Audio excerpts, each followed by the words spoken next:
Number 10. Clara and Katerina Mororova. Clara was actually a very loving and acceptable mother to her two sons, Andrzej and Jacob, where they would take trips and summer camps and she would play with her sons all the time. It wasn't until a new child entered their home by the name of Annika, and Clara and her sister Katerina were part of a cult named the Grail Movement. When Annika came into the picture, it was under the support of Katerina and Clara's sister, where she was told by Katerina that Annika was a 13-year-old who escaped from a trafficking gang that had physically harmed her. Annika was also apparently very sick and suffered many illnesses, which gained Clara's sympathy. Clara wanted to adopt Annika after bonding with her so quickly, and even had a mystery doctor tell her how to take care of Annika. This same doctor told Clara that her sons were a problem and needed to be cured from their evil spirits. It was then Clara would do an affluent amount of violating and harmful things to her biological sons, like shock therapy, making them eat their own flesh, dunk their heads in water, as well as invite others to her cult to do the same. Annika would also lie to make the aggression towards the boys even worse. It was until a man named Edward had a CCTV camera for his newborn baby when Clara was caught in the act. Clara and her sisters were caught, and it turns out Annika was actually a 33-year-old woman posing as a 13-year-old named Barbara, who had a disease that made her look younger than she actually was. She was eventually arrested as well, which, if you've seen the movie Orphan, it's actually based where this was from. Clara got 9 years in prison and her sister got 10 years, since her sister Katerina actually knew who Barbara was the whole time. Number 9. Cordelia Botkins. However you were in your relationships or affairs, be aware of ex-lovers who might never want to let you go. Cordelia met her lover, a highly regarded reporter, John Preston Dunning, when he was bicycling in San Francisco. At that point, she was 41 years old, 9 years his senior, and although they were already married to their own partners, John was very smitten by Cordelia. John eventually was left by his wife, who discovered the infidelity, but for Cordelia, her husband was pretty cool with it. John also had issues with gambling debts, and he was let go from his job because he was a heavy drinker, so he had to move in with Botkins' hotel. Their affair lasted for about 3 years, but ended when John was rehired to cover the Spanish-American War. When he left San Fran, he told Cordelia, "Baby girl, I am not coming back," and he even reconciled with his wife because he was leaving for Cuba, where he helped survivors of the Spanish battleships during the Battle of Santiago de Cuba. Cordelia, however, didn't care for this and wanted him back, so she sent anonymous letters to his wife Elizabeth detailing her husband's affairs. Unfortunately, it got worse when Elizabeth opened a box of candies addressed to her and her sister with the words, "With love to yourself and baby,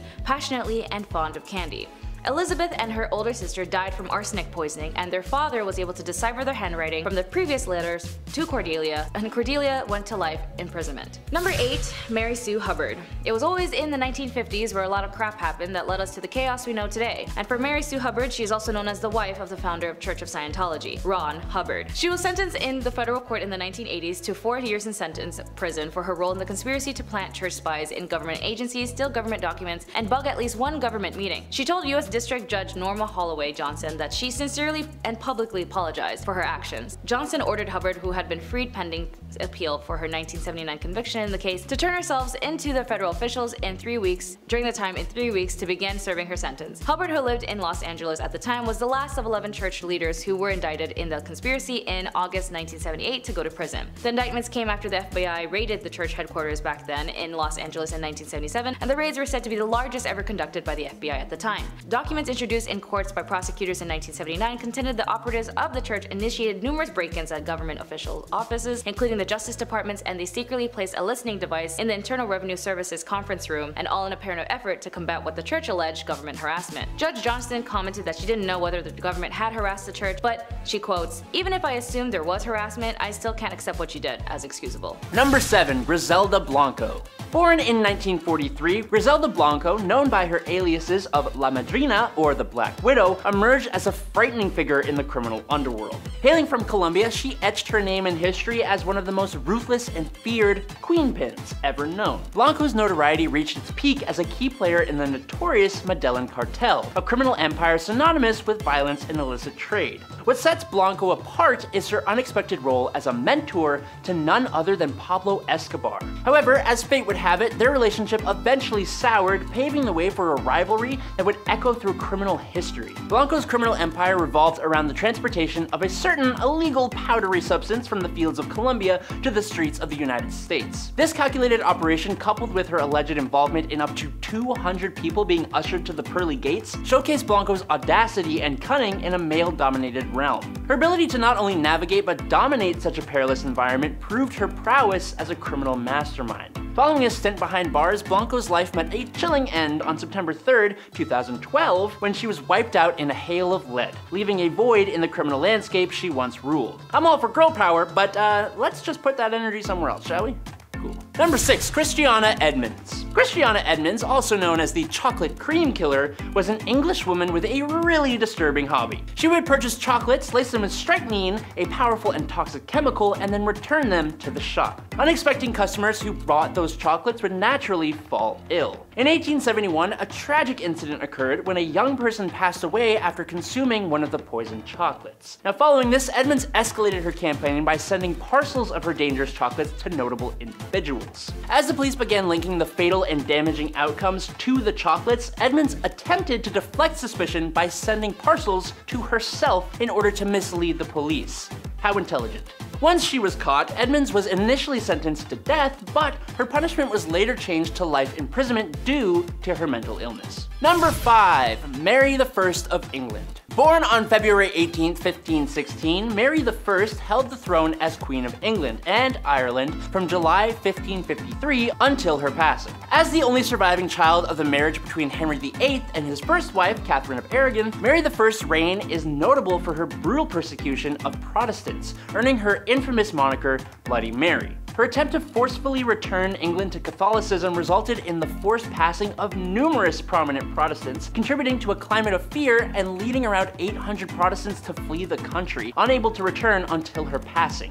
During her reign, Bloody Mary implemented the heresy laws, which resulted in the burning of over 300 Protestants accused of heresy. Despite the widespread violence, Mary I was never prosecuted for her actions. However, after her passing on November 17, 1558, the winds of change swept through England, ushering away from her staunch Catholic policies. The efforts to re-establish Catholicism were ultimately reversed, marking a turning point in the religious landscape of England. Mary I's reign, entwined with religious strife and political turmoil, remains a complex chapter in history where power, ideology, and the consequences of persecution shape the course of a nation. Number 4. Wu Zetian.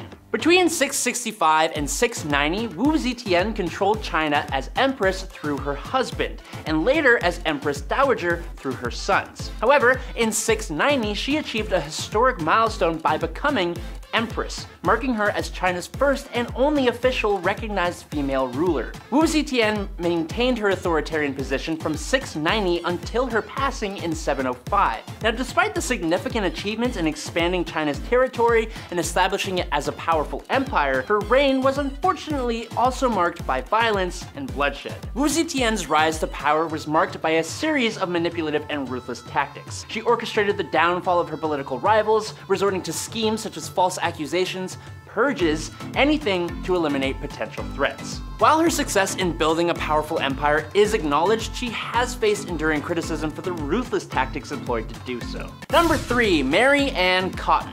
Mary Ann Cotton, who lived in the 1800s, left behind a criminal tale that's not all neatly documented. Back then, record keeping wasn't the greatest, so we're left with a bit of a puzzle when it comes to the exact details of her evil actions. But it's estimated that Cotton might have offed around 21 people. 3 of them were unlucky husbands, and a whopping 11 were her very own family. She had this not-so-friendly habit of using arsenic to bring their lives to an end, and then cashing in on their life insurance policies. The party came to a screeching halt, however, when she attempted this method on her stepson, Charles Edward Cotton, leading to her capture and the grand finale, a date with the executioner. Now, here's where it gets interesting.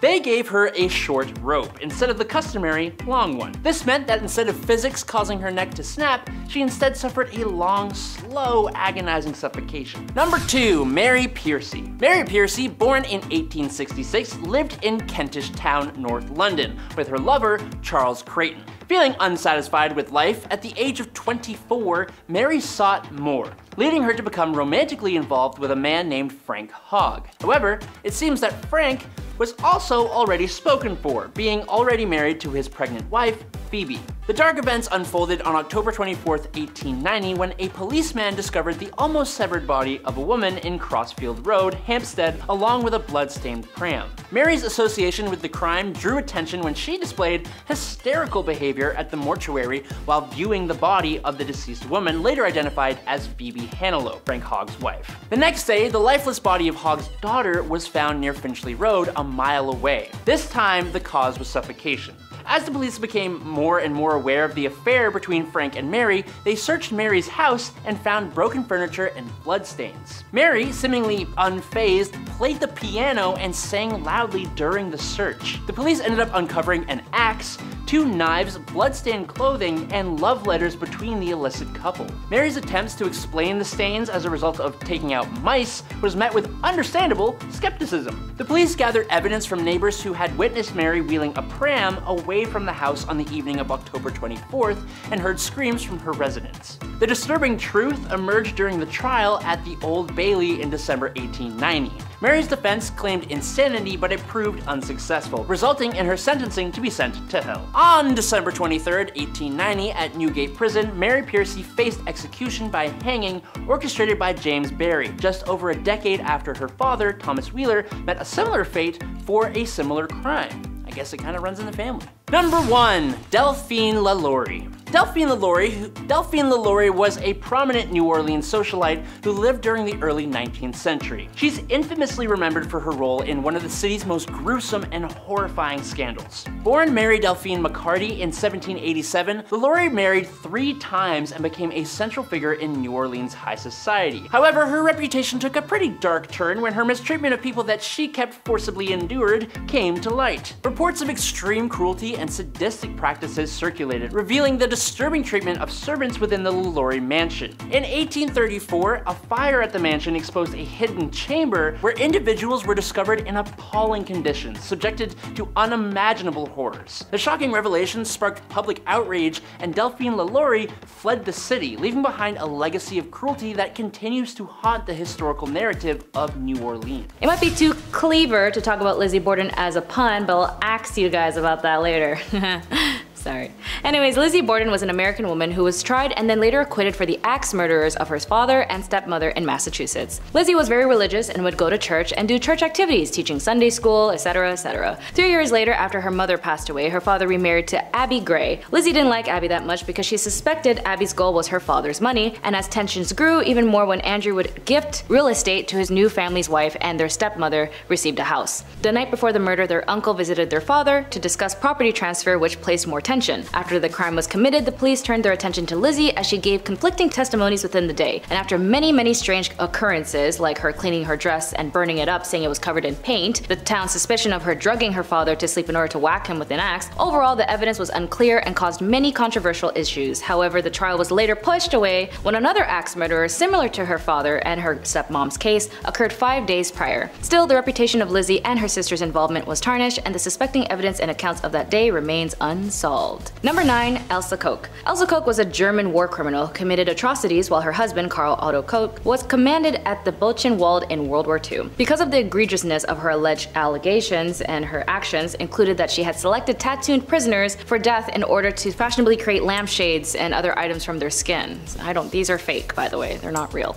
Her 1947 US military commission court trial at Dachau received worldwide media attention, as did the testimony of survivors who ascribed her sadistic and perverse acts of violence to Koch, giving rise to her image as her concentration camp murderesses. However, authoritative testimony from numerous witnesses at her post-war trials firmly established that she had made extensive use of slave labor at the camp, had assaulted inmates on several occasions, and had reported inmates to the camp SS for beatings. Beatings that resulted in death on at least one occasion. While imprisoned, she experienced delusions and had become convinced that the concentration camp survivors would abuse her in the cell. She then ended up taking her own life in jail while serving time. Number 8. Belle Gunness. With an estimated 48 deaths at her hand, Belle Gunness poisoned, bludgeoned, and decapitated her victims, all so that she could collect and line her pockets with savings and insurance policies. This lonely hearts killer was known as Lady Bluebeard, amongst other names, luring her victims with newspaper advertisements. Gunness then began meeting wealthy men through a lovelorn column. Her suitors were her next victims, each of whom brought cash to her farm and then disappeared forever, including John Moo, Henry Galthart, Olaf, Oli B, Andrew, just to name a few. One of the victims' brothers came suspicious, and Gunness's luck seems to be running out. Her farmhouse burnt to the ground, and the smoldering ruins workmen discovered 4 skeletons. 3 were identified as her foster young. However, the 4th, believed to be Gunness, was unexpectedly missing as its skull. After the fire, her victims were unearthed from their shallow graves around the farm. All told, the remains of more than 40 men and minors were exhumed. However, Belle managed to skip out of town before being officially convicted and was never tracked down. Her death has never been confirmed. Number 7. Natalia Guerrera. Speaking of religious cults, Natalia Guerrera was definitely part of one where she had sacrificed her own 2-day-old infant and burning him to death as part of a satanic ritual. She was finally apprehended by police after evading capture for 2 years. Just 2 days after giving birth, Natalia agreed to have a baby, Jesus, quote-unquote, killed after the leader of Antares de la Luz cult and the father of the child, Raymond Gustavo Castillo Gaete, declared that the infant to be an antichrist and that the sacrifice would help prevent the end of the world on December 21st, 2012. Natalia had previously stated in her defense that she was drugged at the time of the murder, but a forensic psychologist declared that the members were not under the influence when the sacrifice was carried out. After her sentence, Natalia managed to flee and was on the run for 2 years. Investigators noted that she had lived in different houses and even changed her identity in order to evade capture. The police also noted that after being apprehended, she did not show remorse and claimed that she was manipulated by the cult and was therefore innocent. Number 6. Eileen Wuornos. Eileen Wuornos was a convicted serial killer as she targeted only men as an adult worker. She had up to 7 victims and would target specifically motorists, men who would meet her on the road as she acted as a hitchhiker. She was incarcerated at the Florida Department of Corrections BCI death row for women, and she tried to appeal to the US Supreme Court, which was later denied. At that point, she dismissed her legal counsel and terminated all pending appeals. She then would go off to say, in quotes, "I killed those men, I robbed them as cold as ice, and I'd do it again. There is no chance in keeping me alive or anything because I'll kill again, and I hate crawling through my system. I am so sick of hearing this she's crazy stuff. I've been evaluated so many times, I'm competent, sane, and I'm trying to tell the truth. I'm the one who seriously hates human life and would kill again." After extreme mistreatment she suffered while imprisoned and the inhumane management given to her by the officers, in her final interview she expressed to the media in quote, "You sabotaged me, society, and the cops, and the system. An attacked woman got executed and was used for books and movies and so on." Her final on-camera words were, "Thanks a lot society for railroading my ass." She was later executed by lethal injection. Number 5. Patricia Krenwinkel. As of 2022, Patricia Krenwinkel, now 74, was convicted of 7 counts of first degree in August 1969 for the Manson family attacks that left 7 people dead. She was also known as the Manson Girl when she was arrested in Mobile, Alabama. It was during the summer of 1969 where Charles Manson ordered his members to end the lives of 7 people in Los Angeles, including actress Sharon Tate. During the trial, Patricia Trial's attorney, Paul Fitzgerald, suggested that although her fingerprints were found inside the Tate home, she might have been an invited guest or friend. Seemingly unfazed by the possibility of a guilt verdict and a death sentence, Patricia reported spent much of the trial drawing doodles of devils and other satanic figures. All during the trial, she remained loyal to the Mansons and the family. Demonstrated of this unity included walking hand in hand with Atkins and Van Houten, singing songs written by Manson, as well as shaving their heads and carving a giant X on their foreheads. Number 4. Sarah Aldrete. Sarah Maria Aldrete Villarreal is a Mexican alleged serial killer who was convicted for supposedly heading a drug smuggling and human sacrifice cult with Adolfo Costanzo. The members of the cult, dubbed by the media the narco-satanist, called her the godmother, with Costanzo as the godfather. In 1989, the killings grew more frequent and gained attention when American tourist Mark J. Kilroy, a University of Texas student on spring break was abducted. Costanzo's Aldrete and the rest of the cult went on the run when detectives discovered their shrine. They found human hair, brains, teeth, and skulls at the site. Eventually the police found their hideout. Aldrete was convicted of criminal association in 1990 and jailed for 6 years. In the second trial, she was convicted of several of the killings of the cult's headquarters and sentenced to 30 years and in prison. If Aldrete is ever released from prison, American authorities plan to prosecute her for the murder of Mark. If Aldrete is ever released from prison, American authorities plan to prosecute her for the death of Mark. Number 3. Leonarda Cianciulli. Known as the soap maker of Correggio, Leonarda Cianciulli was a serial killer from Italy. Cianciulli was devastated after learning that her son was going off to prepare for the war in World War II. To keep him safe, Cianciulli offered human sacrifices. She killed 3 of her neighbors with an axe and made tea cakes out of their remains. Not only would Cianciulli eat these cakes, but she would also serve them to guests, and Cianciulli's third victim, Virginia, who was made into both teas and cakes and bars of soap. Once again, this soap was gifted to friends and neighbors, and Cianciulli was eventually sentenced to 30 years in prison. Sorta sounds like the femme version of Sweeney Todd, but a Bath and Body Works edition. Number 2. Enrica Marta. Often referred to as a vampire owing to the nature of her crimes, it is generally believed that Marta kidnapped kids off the streets of Barcelona and put them in her work brothel. It's also believed that Marta killed minors and used their blood and remains in various elixirs. She then sold these elixirs to the rich, claiming that they treated dangerous ailments like tuberculosis. 12 victims have been linked to her, although it's suspected that she killed many more. Although some historians defend Marta and argue that her crimes weren't as bad or as many as the traditional story suggests, she was actually detained and jailed in the Reina Amalia prison Further investigation revealed more housing in Sant Feliu de Llobregat, property of Marta's family. Here they found remains of children in vases and jars, as well as books of remedies, including a list of rich clients who the police apparently tried to hide from being leaked, including rich politicians, doctors and businessmen, and bankers. Kinda similar to a case we had in our modern times with a guy whose name rhymes with Lefrey Nipson. Although she was arrested, she was never tried since she died in the hands of her prison mates, and companions ended up lynching her. Apparently, some say her wealthy clients hired the prisoners to shut her up. It's very interesting how history repeats itself sometimes, as this was in 1913. Proving to be one of Victorian era's most infamous criminals, Amelia Dare could be one of the most prolific serial killers in human history. Back in Victorian England, she was paid for adopting babies in a practice known as baby farming. Amelia Dare turned this into her profession and adopted numerous children. She began by keeping them for a time until they passed of a natural cause, but ultimately turned into disposing them shortly after adopting them, thereby keeping the money without having to raise them. One of Dare's victims was actually found floating in the river Thames on March 30th, 1896, leading to her arrest and eventual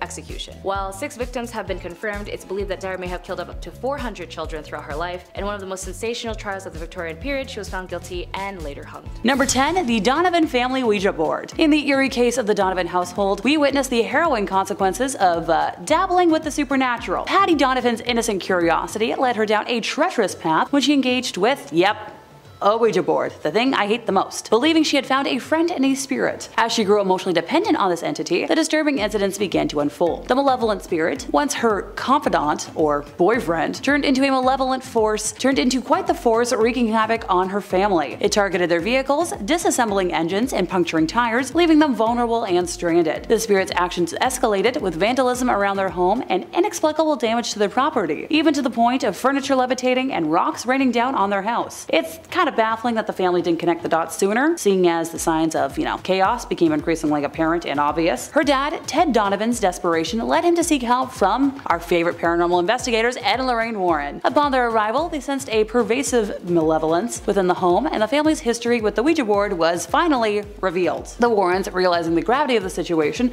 initiated the process for an exorcism, which took a painfully long month to be granted. In the meantime, the entire family endured more torment and destruction at the hands of the malevolent entities. Finally, on May 2nd, the exorcism took place, liberating the family from their demonic ordeal. However, they were left with a substantial financial burden due to the extensive damages inflicted upon their home. Let this be a lesson to you all. Please, please, please, leave Ouija boards alone.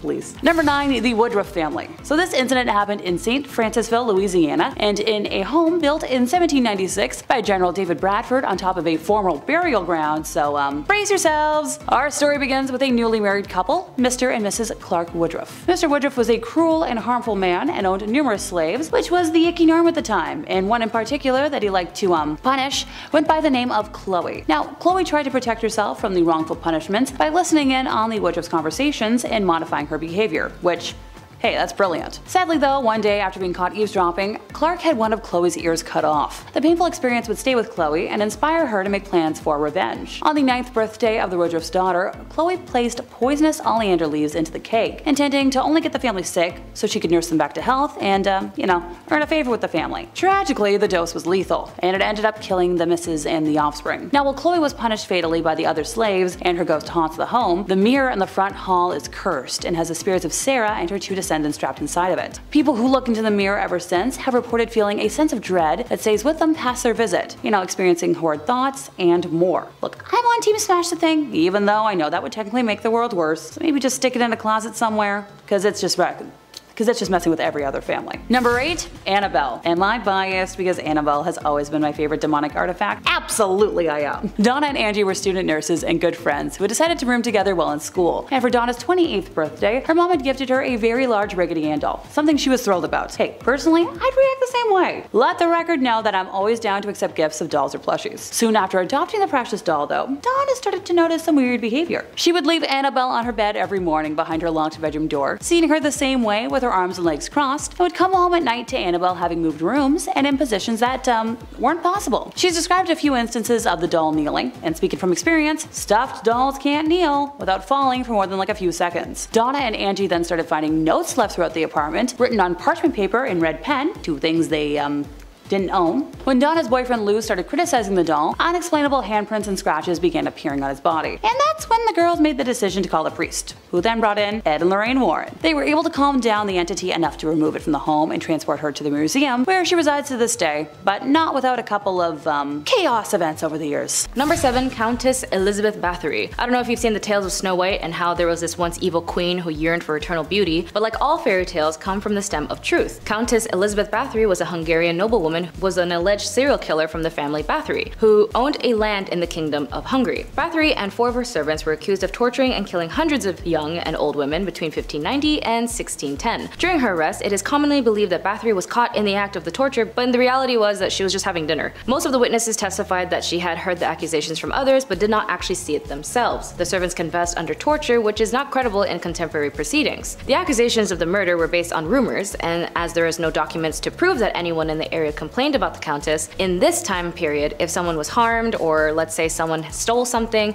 a letter would be written out as a complaint. Several authors have argued that Elizabeth Bathory was a victim of conspiracy. Similar, during the Salem witch trials, many people insisted that they saw the accused witches of flying through the sky. Clearly neither thing happened and are possibly a form of mass delusion or self-interest lies. Historians are therefore extremely careful in how they treat eyewitness accounts of this sort, given the possibility for collective and self-reinforcing delusions. Number 6. Dorothea Helen Puente. Dorothea Helen Puente was an American convicted serial killer, and in the 1980s she ran a boarding house in Sacramento, California, and murdered various elderly and mentally disabled boarders before cashing their social security checks. She paid each of them monthly spendies, but then kept the remaining for what she claimed were expenses for the boarding house. Puente's boarding house was visited by several parole agents as a result of previous orders for her to stay away from the elderly people and not to handle government checks. Despite these frequent visits, she was never charged with anything. Neighbors began to grow suspicious of Puente when she stated that she adopted a homeless man named Chief to serve as a handyman. She had Chief dig the basement and remove soil and garbage from the property, and Chief then put in a newly concrete slab in the basement before he too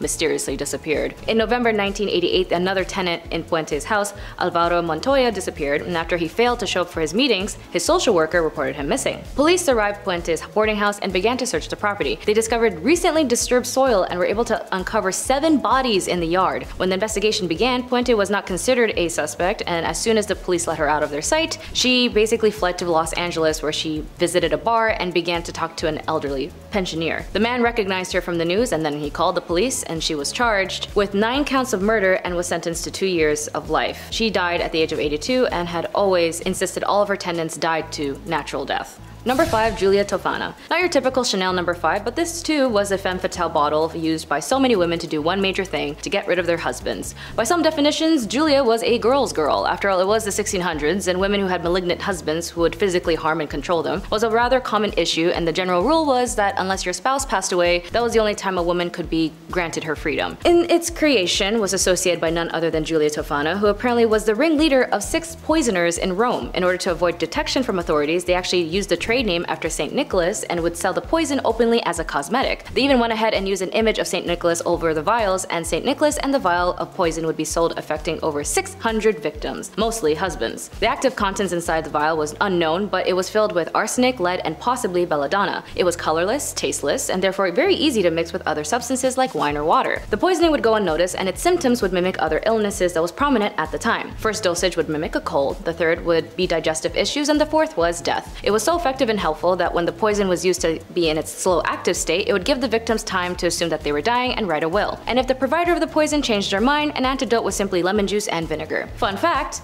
Mozart at one point was poisoned using aqua tofana, but apparently he himself started this rumor. And if you knew anything about Mozart, he was the Bugs Bunny level type of troll. Number 4. Bonnie Nettles. As cult leaders go, most women of cult leaders were subject to follow their male counterparts. As for Bonnie Nettles, she was the co-founder and co-leader with Marshall Applewhite of the Heaven's Gate New Religious Movement. Although she was registered as a nurse and was married to a businessman named Joseph Nettles, she actually lived a relatively normal life. However, according to the New York Times, she began attempting to contact deceased spirits by conducting regular seances, and came to believe that the 19th century monk named Brother Francis frequently spoke with her and gave her instructions. She also visited multiple fortune tellers who told her that she would soon meet a mysterious man who was tall with light hair and fair complexion, descriptions that were very close to Marshall Applewhite's appearance. It was unclear how they met, but after Nettles did an astrological oracle reading for Applewhite, they had an instant spiritual connection. Nettles and Applewhite established Heaven's Gate together as equals, with Nettles running the group and Applewhite speaking for her. Nettles claimed to have communicated with aliens about the next level and told Applewhite to tell their followers. When Nettles died from cancer, the mass followers of Heaven's Gates would then follow through by cultivating to take their own lives in 1997.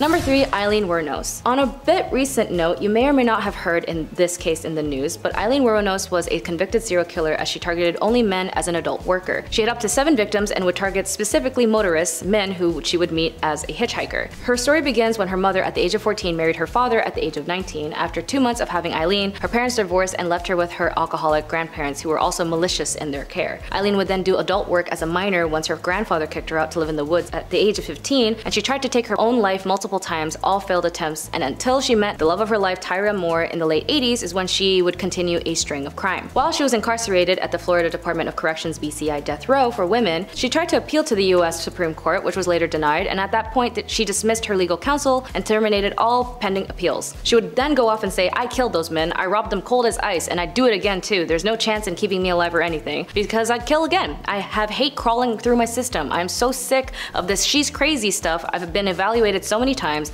I'm competent, sane, and I'm trying to tell the truth. I'm one who seriously hates human life and would kill again." After extreme mistreatments she suffered while imprisoned and the inhumane management given to her by her officers, in her final interview she turned to the interviewer and said, and also paraphrasing due to censorship, "You sabotaged me, society, and the cops and the system. An attacked woman got executed and was used for books and movies and so on." Her final on-camera words were, "Thanks a lot, society, for railroading my ass." She was later executed by lethal injection. Number 2, Pearl Fernandez. Again, although this case is one of a very recent event, it still marks as a notable case in the issues that lie in the legal forms, and the protections of minors, and the lack of involvement of CPS. Pearl Fernandez, you may or may not know, was the mother of Gabriel Fernandez, who passed away in Pearl and her boyfriend Usaro's custody. According to The Atlantic, Pearl Fernandez and her boyfriend shot Gabriel with a BB gun, tortured him with pepper spray, beat him with a baseball bat, and forced him to eat cat feces. All injuries pointed to severe psychological and emotional distress endured over a long period of time. It was not one-time event that led to Gabriel's death, it was months of torture. A judge rejected her remorse, stating that Pearl's actions were horrendous and inhumane and nothing short of evil. At her trial, jurors heard how Gabriel was tortured and abused by his mother and her boyfriend after being placed in their care 8 months before his death. Pearl is now serving time at the Central California Women's Facility after being sentenced to life without the possibility of parole. Number 1, Jolly Jane. Well, she definitely was jolly when she committed these crimes. Jane Toppin, nicknamed Jolly Jane, was an American serial killer who was known to have committed 12 murders in Massachusetts between 1895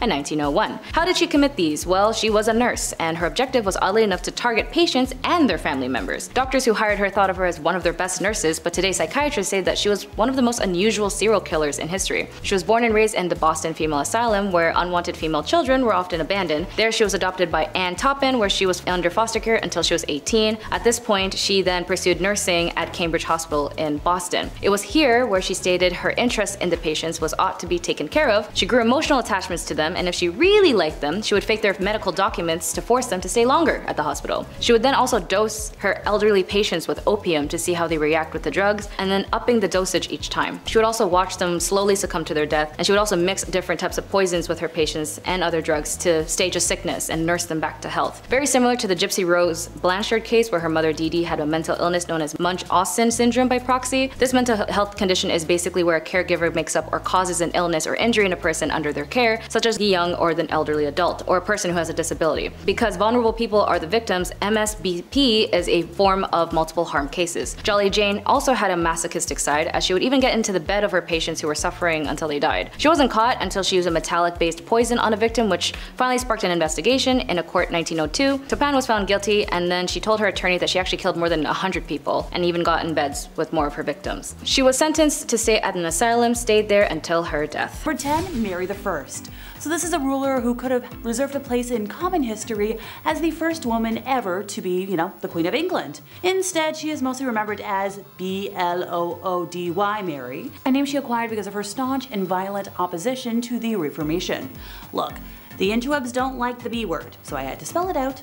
so I'm hoping you figured out what I was trying to say. The most controversial part of her reign was her religious policy. Despite promises a month into her rise to the throne that she would not pursue forced conversion of Protestants, Mary had leading Protestant churchmen imprisoned. She sought to reaffirm papal jurisdiction over England, and when the deal with Rome succeeded, the Heresy Acts were reinstated, which allowed for the burning of heretics. This sent a wave of fear through England, and around 800 Protestant nobles immediately fled the country. I wonder why. In February of 1555, the executions began. Protestant Archbishop Thomas Cranmer was forced to watch the bishops Nicholas Ridley and Hugh Latimer being burned at the stake. Cranmer repented his Protestant faith, and technically, under law, he should have been absolved as a repentant, but Mary refused to accept his absolution and had him burned at the stake as well, just, set an example, or for funsies. By the end of her terror, Mary had almost 300 people executed, most of them by burning at the stake simply for the crime of being Protestant. Her reign was relatively short, lasting a little over 5 years, since she passed in 1558 from either ovarian cysts or ovarian cancer and was succeeded by Elizabeth I.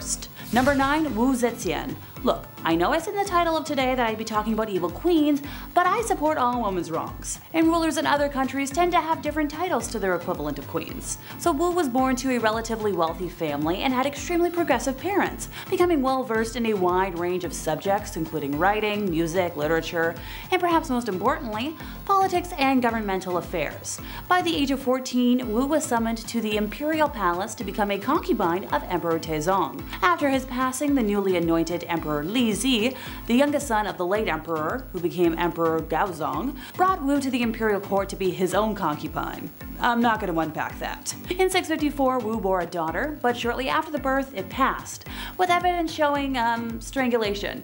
So Wu accused Empress Wang of the death, and Wang lost favor with the emperor. The most popular theory is that Wu actually did the act to her own daughter.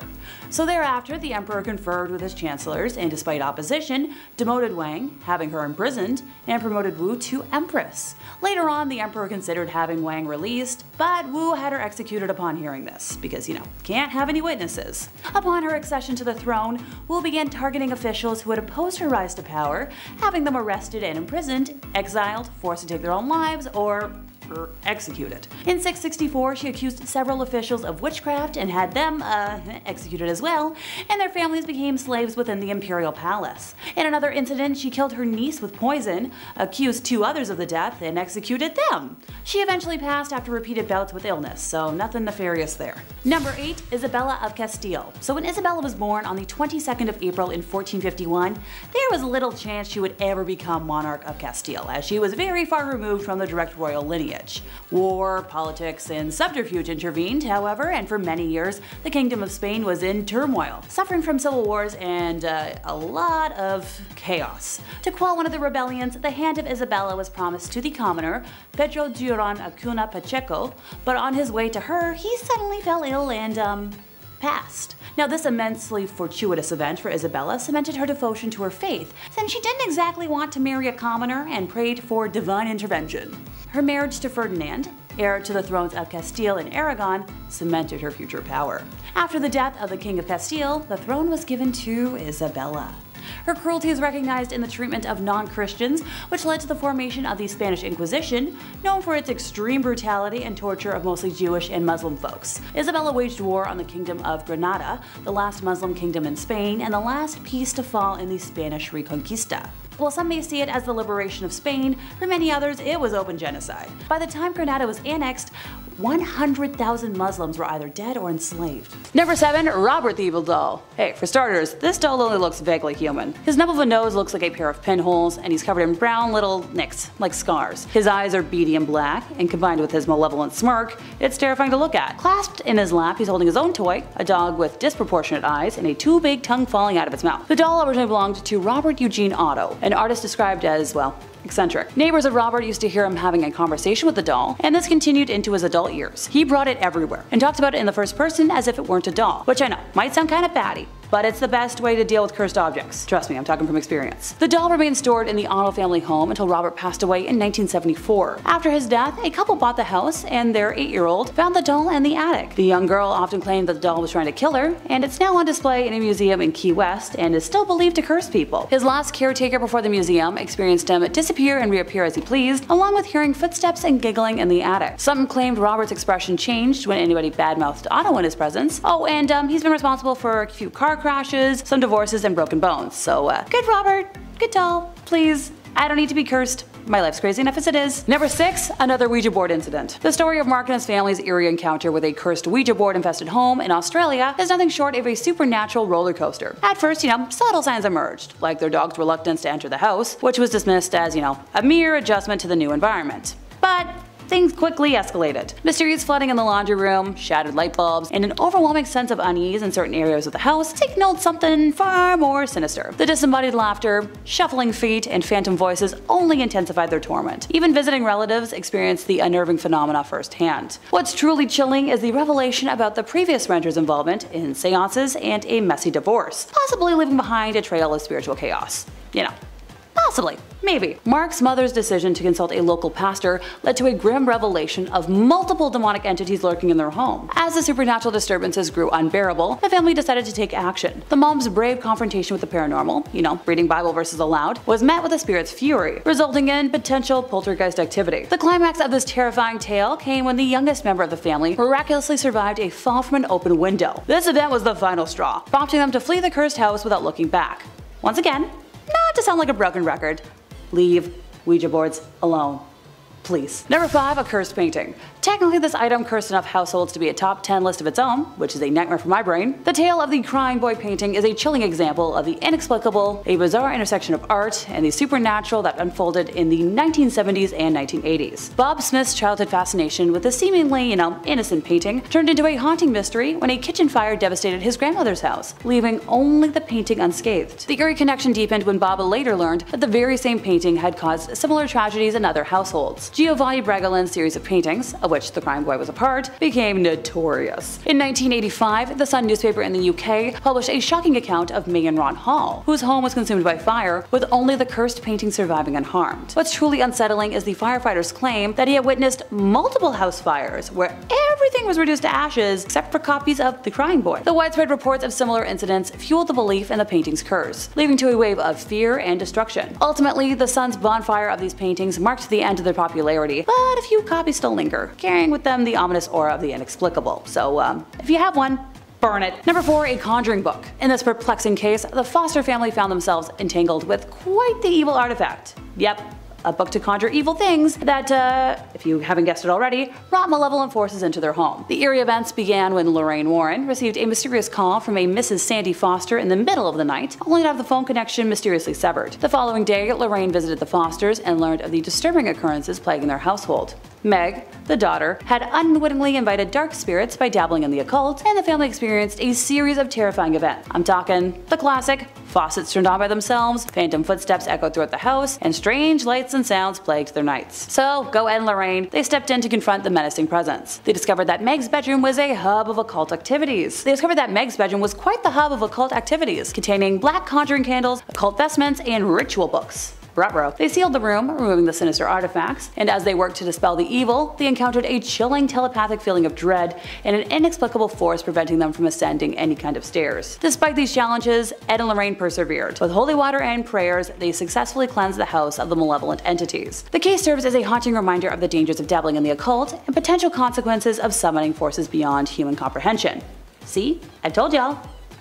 Don't summon beings. Number 3, the Snedeker family rosary beads. As you might have expected, this true story begins in the witching hour, in the wee small hours of the morning. One night, very late at night, Ed and Lorraine were contacted by the family, who had just moved into a house on Meriden Avenue in Southington. Specifically, the mother of the family unit and a niece who came to stay with the family were on the phone. What they found and thought they bought was a big and seemingly welcoming home, but what they didn't know was that it was a former funeral home. Oh, and fun fact, the morticians at the funeral home were allegedly involved in necrophilia. or performing schmex acts with corpses. What used to be the showroom for the coffins was now the young person's room, and just down the hall from that, the place where the bodies were prepared for viewing. So the young boys were the first to start talking about the things that they had seen and experienced, saying they were terrified, and the parents chastised them at first for it, but they were so scared they started sleeping on the floor in the living room. Among the sounds the boys would hear were the sound of chains pulling the coffin upstairs. Only thing was, there was no more coffins. So the woman who called the Warrens were terrified, and with the niece in a small bedroom in the back of the house, and the covers on her bed were levitating around her, like there was a fan blowing them around. No big. And Lorraine said that while the mom was on the phone with her, even more bizarre events started happening. The mother had rosary beads in her hand, and while she spoke, the beads were actually being pulled apart and falling to the floor. So Ed and Lorraine went over the next morning with the family's parish priest. A blessing of the house seemed to do nothing to calm things down, so that's when the Warrens decided to call the bishop's office. Eventually sent an exorcist, which seemed to do the trick, but not before one last hurrah from whatever was believed to be haunting the house, because demons don't like to give up without a fight. There was a huge tree in front of the house, and half of the tree, with no wind, broke off and fell on the property. The family moved a short time later, and Ed and Lorraine kept the rosary beads that had been pulled apart, because if a demonic spirit can touch a Catholic relic,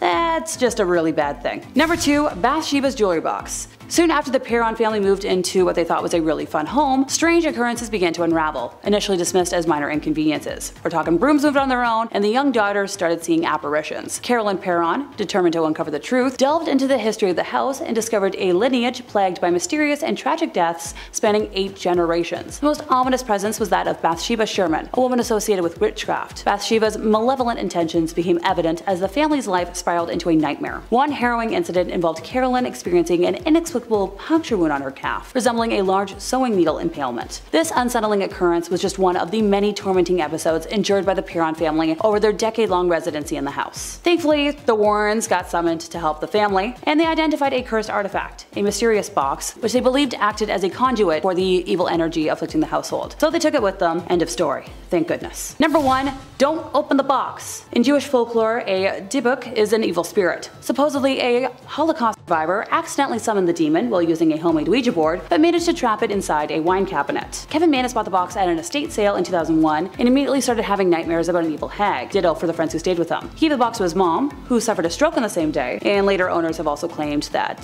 the scary thing has appeared in their nightmares as well. Thankfully, at some point, the owner contacted local rabbis, sealed the demon back in the box, and then hid it from the world. Thank goodness. Number 10, the oldest profession in history. Alrighty folks, we're kicking off today with a nice dose of internet no words, so bear with me here. If I sound convoluted, you know why. The Middle Ages in Europe witnessed a universal paradox of tolerance and condemnation with regards to the selling of one's body services.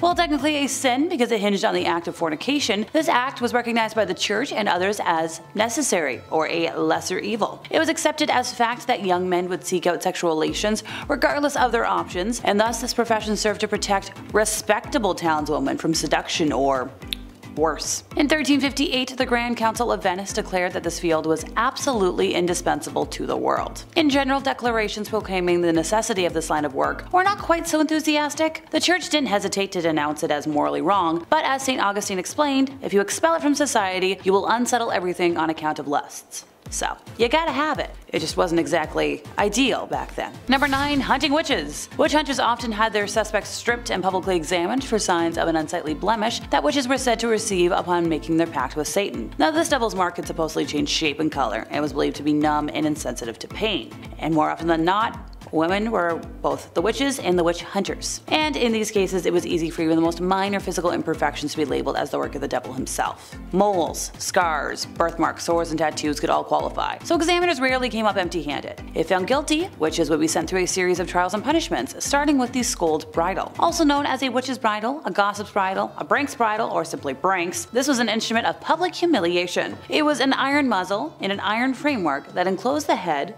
Some exceptions were masks that depicted suffering, but not pleasant either way. Oh, you want me to elaborate? Alrighty folks. A bridle bit or curb plate around 5 cm by 2.5 cm in size was slid into the mouth and pressed down on the top of the tongue, often with a spike on the tongue as a compress. Ouchie. It functioned to silence the wearer from speaking entirely and cause extreme pain and physiological trauma to scare and intimidate the wearer into submission. Now, this prevented speaking and resulted in many unpleasant side effects for the wearer, including excessive salivation and fatigue in the mouth. Seeing how I've always been a chatty Cathy, I would have been sentenced to this, and my jaw Hurts thinking about it. The wearer was then led around the town by a leash, and for extra humiliation, a bell could also be attached to drawing crowds. It was used as corporal punishment for other offenses, notably on female workhouse inmates, and the person to be punished was placed in a public place for additional humiliation, and who knows what else. I'm sure you can put 2 and 2 together. There's things I cannot say. Number 8. Bathing in what now? Aptly named the Blood Countess, Elizabeth Bathory was a Hungarian noblewoman and was one of the most prolific female serial killers of her time. At the end of the 16th century and beginning of the 17th, she tormented and killed up to 650 young women at her castle in what now known as Slovakia. The macabre nickname came from her apparent tendency to bathe in the redness of her victims, as she believed it would help her maintain her youthful looking skin. I'll stick to my Epsom salts and the occasional bath fizzy. Oh, and my cleansing routines. Look, I swear my one cleanser from The Ordinary might look suspicious, but it's not human redness. I just play a vampire professionally, folks. I'm not an actual one.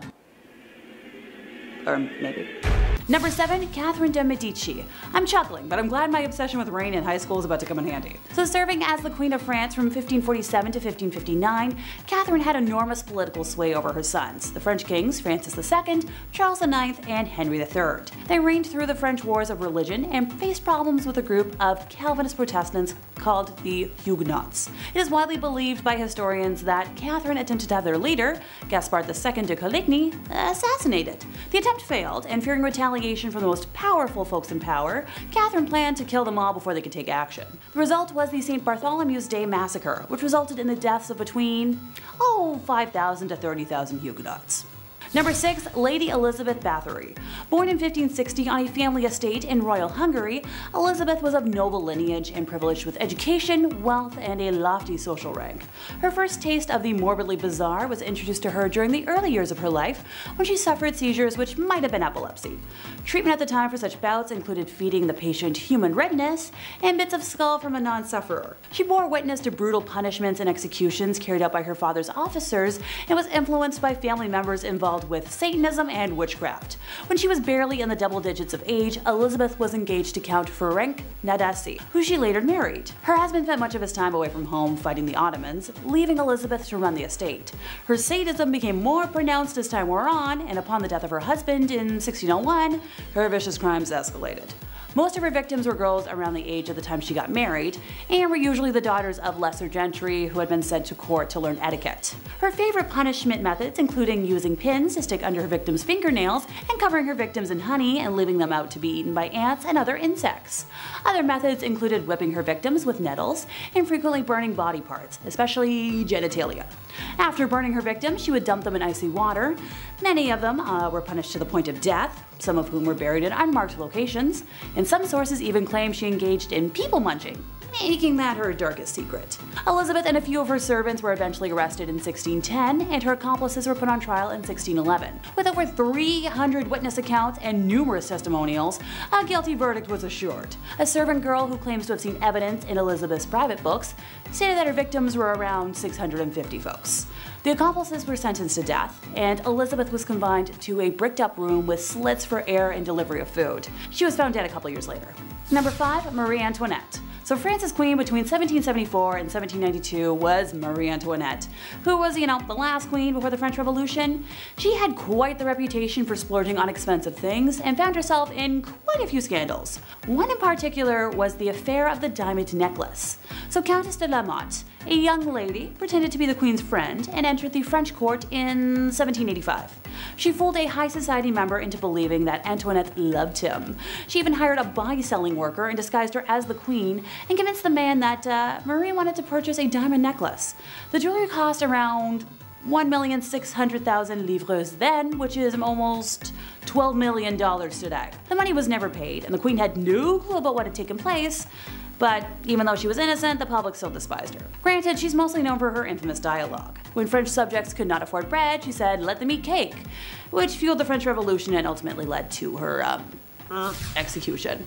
Number 4. Queen of Castile. So Juana la Loca was the Queen of Castile from 1504 to 1516, and she suffered from various mental disorders. After her husband passed in 1506, her father buried his body. However, Juana used to open the tomb and caress her husband's dead body, and ultimately she ordered the body dug out and kissed her husband's feet.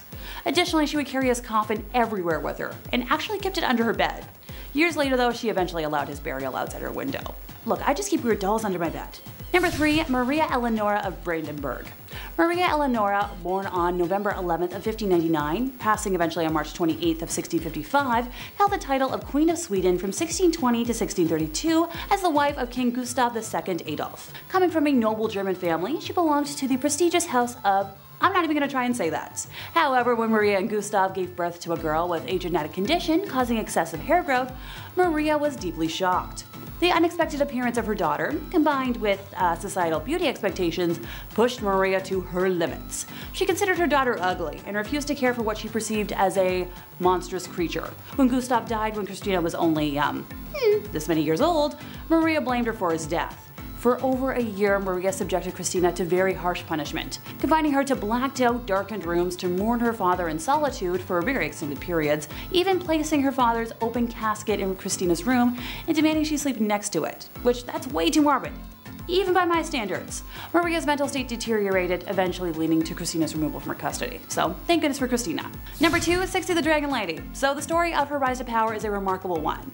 Born at a time when Chinese women were politically invisible, this lady managed to acquire enormous political influence by exploiting her position as a royal concubine, engaging in court intrigues and manipulating those around her. By the end of the 1860s, she had become the most powerful individual in China. Her will and her reach even exceeded 2 male emperors, who she frequently bypassed or overruled.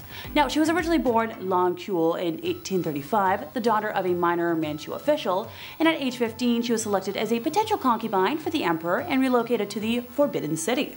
She was elevated to the status of concubine officially by age 18, eventually giving birth to the emperor's only son, Zechun, a feat that earned her another promotion in the palace hierarchy.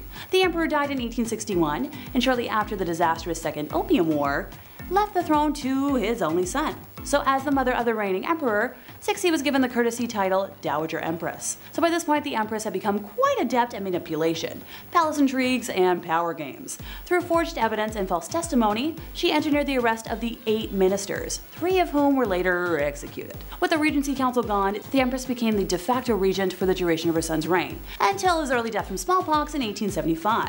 The empress was instrumental in the succession, choosing her young nephew Zetian, who was crowned as emperor. So once again, this Dowager Empress acted as regent to the infant emperor, this time in a more formal capacity. 12 years into the young emperor's reign, our empress moved to the summer palace in Beijing, and surrounded by a network of informants and advisors, doted on by loyalists and conservatives in the bureaucracy and military, she continued to exert enormous influence on appointments, policies, and matters of state. Stories of the empress's extravagance are prevalent, since it has been claimed that she regularly increased her personal and food allowances, that she withdrew gold and silver from dwindling national reserves, and spirited millions of pounds offshore into bank accounts in London. Other tales of her exorbitant spending include her decision to spend 10 million silver taels, some set aside to rebuild the Chinese Navy, on the renovation of one of her palaces. Another rumor claims that 3,000 ebony boxes were needed to restore her jewelry collection. Number 1. Agrippina the Younger. So Julia Agrippina, also referred to as Agrippina the Younger, was a Roman empress from 49 to 54 AD, the 4th wife and niece of Emperor Claudius and the mother of Nero. After the death of her first husband, Agrippina tried to make shameless advances to the future emperor Galba, who showed no interest in her and was devoted to his wife. On one occasion, Galba's mother-in-law gave Agrippina a public reprimand and a slap in the face before a whole bevy of married women. She was one of the most prominent women in the Julio-Claudian dynasty, functioning as a behind-the-scenes advisor in the affairs of the Roman state via, the powerful political ties. She maneuvered her son Nero into the line of succession, and Claudius became aware of her plotting, but died in 54, and it was rumored that Agrippina poisoned him. She exerted a commanding influence in the early years of Nero's reign, but in 59 she was killed. Both ancient and modern sources describe Agrippina's personality as ruthless, ambitious, violent, and domineering. Maximilien Robespierre. It is pretty well known conception when it comes to the French. Riots, protests, and petitions and revolutions are pretty coherent. Every time the citizens of France are pissed off about something, you can guarantee they'll be on the streets and ready to go. But when did this start? Well, in 1789, when King Louis XVI needed more money, he failed to raise taxes, and when he had called a meeting with the State General, a man named Maximilien Robespierre came about after he was inspired to become a political advocate for the revolutionary cause. especially since the fact that he defended the will of the people with such conviction that he was nicknamed the Incorruptible at the time. But as always, when it comes to political leaders, that title can only last for so long. Because the idea and title of being such a sudden spokesperson for the people entered his head, he concluded that those who opposed him also meant opposing the people, which again wasn't true. Just because you're a spokesperson for the people doesn't mean you represent all the people. As political leaders and representatives, your role is to listen to the people even if individually they criticize you. You still need to take into consideration for effective leadership. And although we can get into the deeper details, eventually after hundreds and thousands of people died, and successes of committees and policies, the Republic was still in danger as Maximilian commented on criminals disguising themselves as patriots. In summary, the use of the guillotine was used about 16,594 times, and in the end, victims of the massacres were noted as they were caught in the crossfires of the patriotic bloodshed. In the end, his quasi-dictatorship obsession came to the end when he himself, Maximilian, was also guillotined. Number 9. Beverly Allitt. Like all ordinary people, it all starts with a specific moment in time where a switch is flipped and you no longer see yourself as the bad guy, or if there's a sense of self-awareness, maybe you do know but you just can't stop. In the cases of Beverly Allitt, she was actually always into the idea of taking care of somebody, and when she was young she had the tendency to practice medical stuff, like play a nurse or do gauzes and cast. But it wasn't in a form of, oh I want to learn how to be a nurse, it was more so of like, hey I'm hurt, can you pay attention to me kind of thing. Even to the point the obsession and desperation of being paid attention to would lure her to causing inflictions onto herself and then convince her own doctor to even remove her healthy appendix. She then left school and at 16 took a course in nursing, as this was in 1968, so everyone was just doing things very early on. And as soon as she finished her course, however, she got into a hospital, and in 6 months of hell, specifically over a period of 59 days, she would harm and kill over a dozen children. Every child under her care would suffer from cardiac arrest, chest pains, life support, and insulin overdose. The sad part was, because she was a pediatric nurse, people trusted her fully with their children, thinking she was taking care of their kids, but after staff grew skeptic of another child's death, that's when they found out she had access to drugs and eventually led to her arrest. When she was being interviewed, she apparently laughed, smiled, smirking that she wouldn't go to jail, but justice prevails, and as on May 1993 she was sentenced to life in prison. Number 8. James Patterson Smith. When it comes to toxic relationships, this is an important note that there are sources out there when you don't know if you are in one, and as well as another note, if you feel like the person has to hurt you to love you, I'm going to tell you right now that is not what that is. Find people who care about you, and if it got physical, just call authorities. In the case of Kelly Ann Bates, she was unfortunately groomed by James Patterson Smith when she was just 14 years old. She was babysitting for friends, and Smith had an odd impact on Kelly, but what's more odd was that he was 45 years old. A 45-year-old man was hitting on a 14-year-old. And when Kelly tried to introduce him to her mom, she was livid, and she said, "Kelly, this man is bad and not a good man," and hair would actually rise at the back of her mom's neck. She was right. After 4 weeks straight, Kelly would be tormented, harmed, attacked, and be left with injuries so extensive that when they found her drowned body in the bathtub, authorities knew it was something they just haven't seen before, especially how her eyes were gouged out. Prosecutors noted that the trial had, in quote, "It was like Smith was trying to deliberately disfigure her, causing her the utmost pain, distress, and degradation." The injuries were not the result of sudden eruption of violence, but a torment that caused over time. They eventually noted that Smith was delusional and had a distorted reality with paranoia and morbid jealousy. It only took the jury only 1 hour to sentence the man to life. Number 7. Serfdom. In most Middle Ages communities, the king technically owned all the land in an area. He would lease it out to noble barons in exchange for an oath of their loyalty, and then these nobles had the freedom to govern their land and impose taxes as they pleased. Yeah, as you can expect, they were pretty brutal about it. This privilege for the few landed barons came at a great cost to the serfs. Now this was the poor mass of people who had no land and no rights. They were essentially treated as slaves by the local nobles, and they toiled on the land and brutally worked 6 days a week from dawn until dusk. Per the feudal system, they were forced to produce crops, raise livestock, and offer some value, to pay their liege lord for the use of the land. And the grind never ended. If you were born into the lower class, it was extremely likely you would remain there for your entire life. There was no social mobility or opportunity to work through one's birth position. Instead, the poor, unwashed masses simply kept working hard and toiling away with no chance of ever improving their lives. If that's not evil, I don't know what is. Number 6. Getting married way too young. Yeah, medieval females obtained the status of married woman very early. At the age of a girl reached the age of majority and was entitled to marry. Now in this scheme of things, the choice of her future husband was based entirely on her parents' will. No wonder a marriage sanctioned by the law of the church turned out to be a nightmare for many wives. Under civil law, a husband was permitted to moderately physically harm his wife. Actually, a medieval tradition advised a husband to treat his wife as a pupil. So like, teach her her place. So a lot of desperate women, therefore, killed their husbands. The legislation of those times had detailed regulations governing punishment for women who had killed their husbands. They were sentenced to death by burning alive or burning at the stake. Kinda like a witch. Creative, but not really. Number 5, have more than 10 offspring. Yes, I know this can be a touchy subject, so just bear with me here. I'm not calling giving birth evil by any means, or having multiple offspring by choice evil. I more mean that back in the day, it was a woman's job to essentially reproduce as many offspring as possible to help around the home and to continue on the family name. As somebody who has zero interest in ever reproducing, and that is my personal choice, I have many friends who have, and I will be a fantastic aunt, the thought of giving birth once is terrifying, never mind that often. I read about a lady who had 17 offspring, and sure, while some of those might have been multiple births, I can't even imagine the pain. Or also just raising that many little ones, being responsible for that many little ones. The stress, no thank you. All the props to them, but evil because they were forced to, not because they wanted to. Number 4, take up the waste. After that last one, let's start this point with a fun fact, shall we? So the British word for toilet, loo, derives from the French gardez l'eau, meaning, watch out for the water. Gardez l'eau, je parle français. This comes from the fact that, well, in medieval Europe, people simply threw the contents of their chamber pots out of the window onto the streets. Now before throwing the waste out of the window, they'd yell, gardez l'eau. The term gardez l'eau first came to English as gardy-loo, and then shortened to loo, which eventually came to mean the toilet itself. People in the Middle Ages were no less sensitive to foul odors or disgusted by human waste than we are. They also didn't understand exactly how human waste could spread disease, but they knew it, did, they just thought it was something to do with its odors. And hey, while we're on the topic of hygiene, in the early Middle Ages, women passionately cared about personal hygiene. Many townspeople took a bath, and there were a lot of bathhouses in towns. But due to the total victory of Christianity, life kind of changed. With all bathhouses being public, the church viewed it as a violation of moral standards. So then they closed them, and then untidiness was elevated to the level of virtue. Look, I'm a bit of a Christianity hater, so I'm just gonna leave that one be. Number 3, V-Day traditions. So during medieval times, they believed that if a young woman ate strange food on Valentine's Day, she'd dream of her future husband. And at a time where normal meals were delicacies such as a boar's head sewed onto a turkey's body, these weird meals were, well,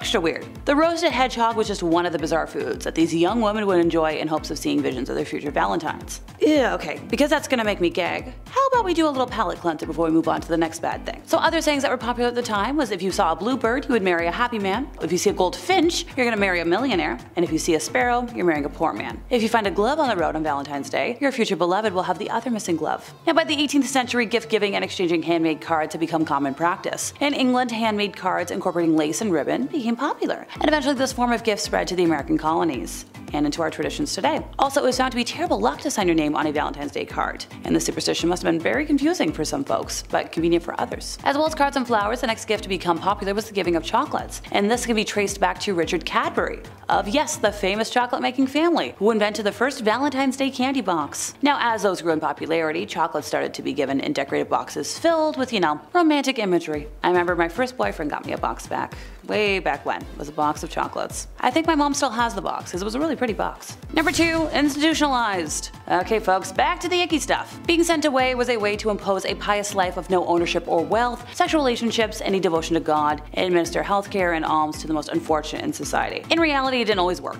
It was a way of kings, lords, and earls banishing troublesome wives, just to get them out of sight, out of mind. They could even do it to young that they didn't want to have around. Just a way of cleansing the soul, if you like. Hey look, if we're looking at the upside, a woman from aristocracy only had 2 options in life. Marry a man who could support you, or join a nunnery. Now, virginity was an integral requirement for a nun in the very early medieval period, because physical purity was considered the only starting point from which to reach spiritual purity. A nun was expected to wear simple clothing as a symbol of her shunning of worldly goods and distractions. The long tunic was typical attire, with a veil to cover all but the face as a symbol of her role as a bride of Christ. The veil also hid her hair, which had to be kept cut short. Nuns could not leave their nunnery in contact with outside visitors, especially men. That was kept to an absolute minimum. No temptation here. Granted, life isn't perfect. There was a couple of little scandals. I know there's one in mid-12th century, where at the Gilbertine Wotton Abbey in England, a lay brother had a sexual relationship with a nun, and on discovery of the sin, was castrated. It's kind of a common punishment of the period for that type of crime. Can we bring it back? Not for cheating, but for bad things. Number 1, take care of the monthly visitor. As someone who's currently dealing with my regular monthly episode of cramping and being a miserable, which, how women had to deal with this in history before modern products is very much evil in my book. So it was very much a vastly different experience than it is today. To start, medieval women had fewer periods than today's women. Poor nutrition and hard work meant that they had very low body fat, and a woman needs to have some sort of it, or her reproductive system slows down and menstruation ceases. In our modern words, for example, medieval women could use a makeshift, pad or tampon. Pads are made of scrap fabric or rags, hence that's where the phrase came from. Cotton was preferred though, because the material absorbs fluids better than the alternative, which was wool, which is also itchy and uncomfortable. There is some archaeological evidence to show us that some women may have worn panty-like garments, and they could also wind cotton fabric around a twig, and you make of that what you will. Interesting side note though, a common type of bog moss found throughout medieval England. Now the long official name I can't say, but the popular name was blood moss, and people realized that they could use it in the battlefield as first aid. So, put two and two together. Also, the main reason why medieval petticoats came in red, it was fashionable, decorative, but it was good at disguising accidents. Number 10. Dracula. The man, the myth, the legend, Vlad the Impaler. This dude was so down bad, he was the inspiration for Dracula. There's really only one reason why he was so evil, and honestly, it's in his name. Vlad the Impaler liked to impale people, oftentimes alive. As if this was the worst thing thought up by a human being ever, he would leave the pikes on display, creating a horror only the eyes of medieval Europe could see. There's gonna be a lot of bad dudes on this list, some really saucy villains, unsavory characters who will make your skin crawl, but only Vlad has been bad enough to get a monster inspired by him, essentially turning his actions into somewhat of a spooky mythology. Dude gives off some serious goth energy. There's a few portraits of him, but if you look at it, he's got this stare in his eyes, like he wants to impale me or something. Vlad be nimble, Vlad be quick, just wait till you see his sharpened sticks. Number 9. The guy everyone knows.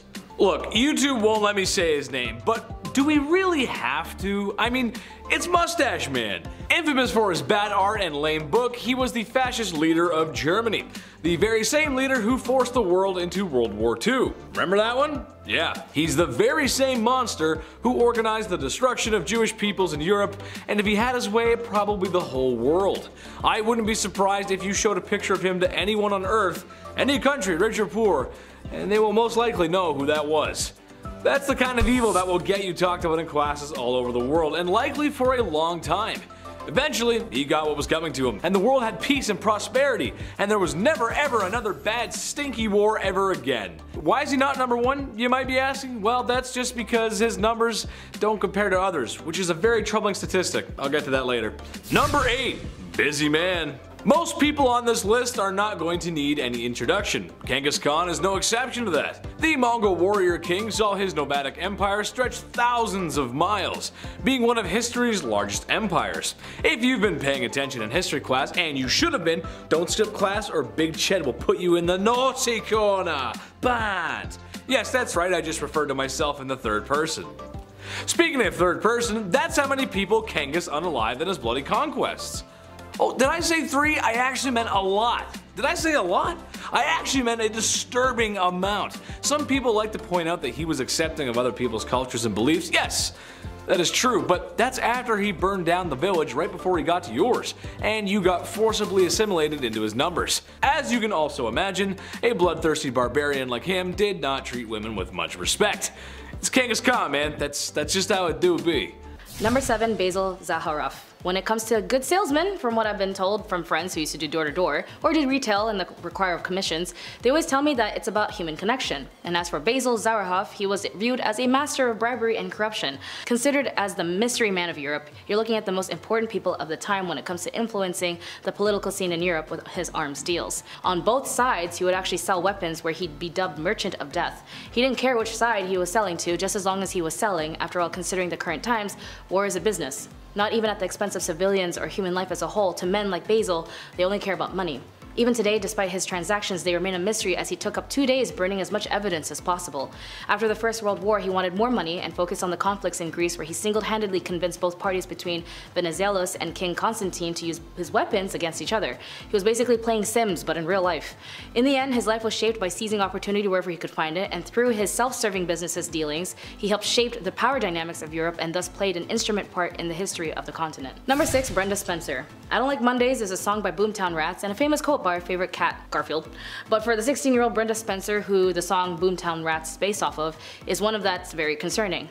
Brenda Spencer had killed 2 adults and wounded 8 children in a sniper attack on a San Diego elementary school in 1979. The reason, she said, it was just because she didn't like Mondays. And she had a very specific color that she liked, and if you were wearing it that day, you were shot. Her parents were separated when she was young and she was left in the custody of her dad, and her father did try to bond with her after noting she had a knack for shooting birds with a BB he took on himself to get her a semi-automatic. Why? I don't know either.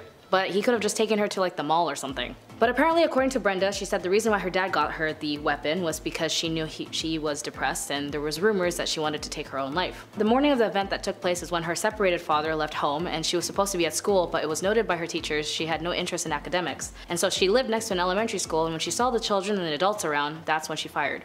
Eventually, further casualties were reduced when the police moved a van that obscured her vicinity, and she was eventually apprehended. After a deep psych eval, she was pleaded guilty and was sentenced to 25 years to life. Number 5. Candace Elizabeth Newmaker. When you grew up in an unstable home, there are cases, if not most cases, especially if the child is unable to have any rehabilitation of security or sense of safety. The child, psychologically speaking, is, for the lack of a better word, traumatized. After Candace Elizabeth Newmaker's parents were caught for their negligence of Candace and her siblings, Child Protective Services took her away. As a result, she was later adopted by a single woman and a pediatric nurse named Jean Elizabeth Newmaker. But after months of adoption, Candace was reacting pretty not good, and she was very aggressive, according to Jean. She even killed her pet goldfish and started playing with matches. Keep in mind, this was all under the allegation of Jean, as she would also give Candace medication and take her to a psychiatrist due to her reckless behavior.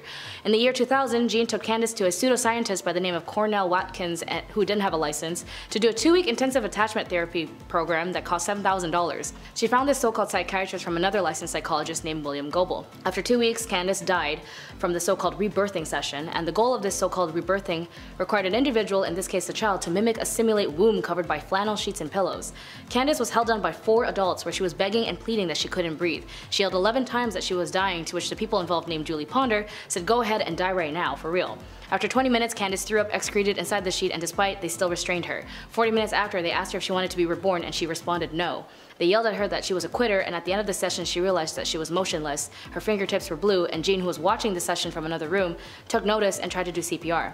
They called 911, and when they were able to get a pulse, but eventually Candace died from being brain dead from asphyxia. Considering this was all videotaped, these so-called therapists were sentenced to prison sentences, convicted of reckless child harm.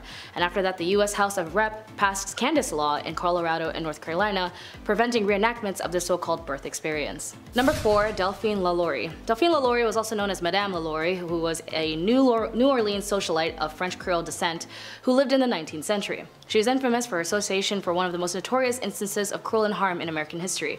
So reports suggest that slaves who were owned by Delphi were found in a state of extreme physical harm and torment, as reportedly chained to walls. Others were confined in small cages, and others showed signs of severe mutilation. The exact details and extent of the atrocities vary in historical accounts, with some describing brutal experiments and inhumane treatment. As the news of the discovery spread, a mob of outraged citizens attacked the mansion. However, Delphi and her family managed to escape before facing any legal consequence, of course. After leaving New Orleans, Delphi's exact fate is unclear, as there are different accounts of where she went and what happened to her. The LaLaurie Mansion has also been noted as a haunted house, as ghost stories and legends, as it's also considered to be one of the most haunted places in New Orleans. Number 3. HJSY. If you were in Japan in the 70s, you might know this horrific and tragic story of Junko Furuta. A once motivated, popular, and beautiful high school student was headed home to watch the final episode of her favorite television show, Tonbo, when suddenly 4 deviant, horrible high school boys by the name of Hiroshi Miyano, Joe Ogura, Shinji Minato, and Yasushi Watanabe abducted her and took Junko to Minato's home. There, they were extremely violent, as they violated her and allowed other men to violate her as well. From the day of her kidnapping on November 25th to the day that she died on January 4th, under excruciating physical and psychological pain, she was tormented, beaten, lacerated, and even burned. Her appearance drastically deteriorated to the point where she even gave off a rotting smell. After beating and dropping an iron exercise ball in her stomach several times, burning her with hot candles and on her eyelids, forcing her to drink her own urine, Furuta succumbed to her injuries and she died. Less than 24 hours after realizing she had died, they wrapped her body in blankets, shoved her in a body and traveling bag, then placed her body in a 55 US gallon drum and filled it with wet concrete. They then dumped her body in a cement trunk in Tokyo, and after they were caught and convicted for another of kidnapping and physical harm to another woman, the boys accidentally confessed to the crime of Junko and told police where to find her body. She was finally found, and her parents and her classmates and her co-workers found peace, knowing she can finally be buried. But these horrible crappy kids were only able to get less than a 10-year sentence, and even the mother of one of these horrible delinquents, Ogura, vandalized Furuta's grave, saying that the dead girl ruined her son's life. Which, to be honest, after these guys were released, they ended up doing more crime anyway and got arrested for that. Either way, the tragic crime of Junko Furuta had echoed as one of the most horrible crimes committed in Japan. Number 2. Gamal Pasha, also known as executioner of the Armenian genocide alongside other members of the CUP. During his tenure, Gamal Pasha implemented policies that would lead to the mass deportation and killing of Armenians. He is implicated in the forced marches, massacres, and other brutal actions that resulted in the deaths of hundreds of thousands of Armenians. Pasha was also a key figure in the executions of genocidal policies set forth by the Ottoman government, and after World War I, Pasha fled the Ottoman Empire, sought refuge in Germany. In 1922, he was assassinated by an Armenian revolutionary named Teheran. Teheran was later tried and acquitted by German court, which recognized the massacre of the Armenians as a war crime. So that's good to know, the German court can recognize genocide as a war crime. Pasha's role in the Armenian genocide is remembered as one of the broader historical narratives surrounding the events of 1915 and 1923, during which the Ottoman Empire systematically targeted and killed a significant portion of Armenian population. The genocide remains as a historical debate, with Turkey officially denying the term genocide to describe these events. However, many countries and scholars around the world recognize that this was a genocide. Which, if anything, any nation that has the audacity to eradicate a nation of people by displacing them, cutting off their water, killing hundreds and thousands of their children, obliterating generations of family trees, and literally committing violence on civilians is a war crime. It is a genocide. Finally, number 1, King Leopold. Although he's a king, a lot of people seem to not know that the trauma inflicted this so-called king had as a significant role in Congo. Congo had suffered his horrible and vicious rule as Leopold acquired control over Congo's Free State as his private property during the time when European powers were competing for territories in Africa. While officially presented as a philanthropic and humanitarian venture, Leopold's administration in the Congo was marked by exploitation and brutality. From forcing them by using methods of extracting resources that were often brutal, involving the use of violence, mutilation by cutting off their hands and feet by making them also stare at their lost appendages, and forced labor of the Congolese people. The atrocities committed during this period had been well documented, with the estimates of death toll ranging from several hundred thousands to millions. The harsh exploitations, along with the disease introduced by outsiders, led to significant decline of the people of Congo. Villages were ravaged and families were separated, contributing to the long-lasting impact of Congolese society. But was King Leopold ever accountable for his actions and his crime against the Congolese people? No, of course not. He was a European king, and like all colonizers, they always seem to get away with it. Even right now, Congo is going through a massive genocide as they are forced to mine for natural resources and minerals like cobalt for your cell phones. 70% of the world's cobalt for laptops, jet engines, rockets, cameras are all from the mines in Congo, and who's mining them? Children. In 1996, over 6 million have been killed, and half of them are children. As there are currently 6.9 million people have been displaced, these crimes in Congo since Leopold still remain, and the tech industry are deeply complicit in the injustices in Congo. Number 10. Giulia Tofana. In the 1600s, women who were left under the control of malignant husbands who would physically harm and control them was a rather common issue, and the general rule was that unless your spouse passed away, that was the only time a woman could be granted her freedom. The active contents inside the vial with the artwork of St. Nicholas were unknown, but mostly it was filled with arsenic, lead, and possibly belladonna. It was colorless, tasteless, and therefore easy to mix with many other substances like wine or water. It was called by the name Aqua Tofana, and it was named after the suspected Giulia Tofana, as she was the main distributor and ringleader of this secret sauce. The actual creator might have actually been another woman who was caught later on. The poisoning of Aqua Tofana would go unnoticed, as its symptoms would mimic other illnesses that were prominent at the time. First dosage would mimic a cold, the third dosage digestive issues, and the fourth was death. It was so effective and helpful that when the poison was used in a slow active state, it would give the victims the assumption that they were dying and would write a will and repent. And if the provider of the poison changed their mind, the antidote was simply lemon juice and vinegar. Although the invention of this poison substance was eventually discontinued as so many had been caught with the subject,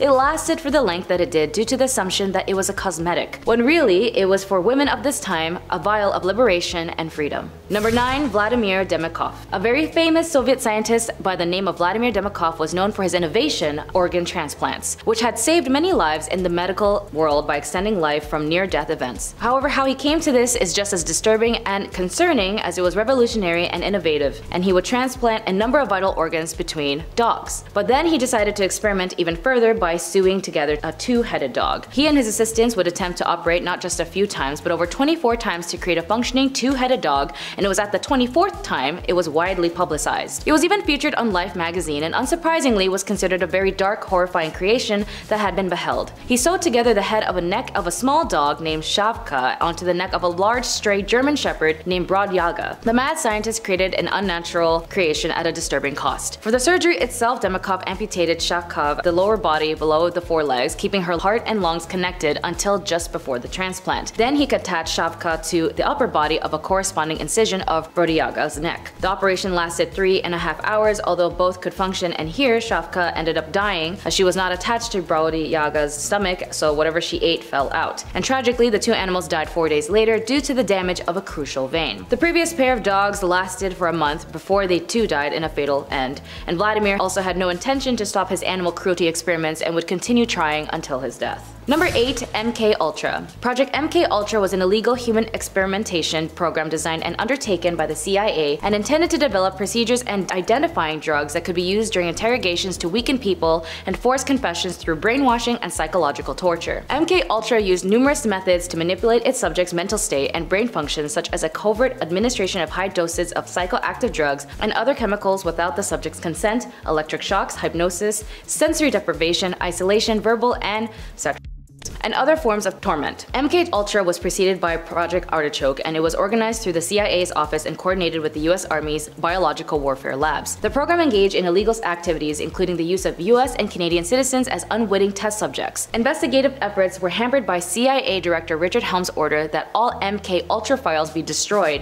in 1973. The Church Committee and Rockefeller Commission's investigations relied on the sworn testimony of direct participants and on the small number of documents that survived Helm's order. In 1977, a Freedom of Information Act requested uncovered a cache of 20,000 documents relating to MK Ultra, which led to Senate hearings, but some of the surviving information about MK Ultra was declassified in 2001. Number 7. So long, Bowser. Ivan the Terrible. Okay, sure, Vlad was called the Impaler, but you can kind of take that in a different way, right? Not in that way. All innuendos aside, with a name like Ivan the Terrible, it's kind of hard to work around that.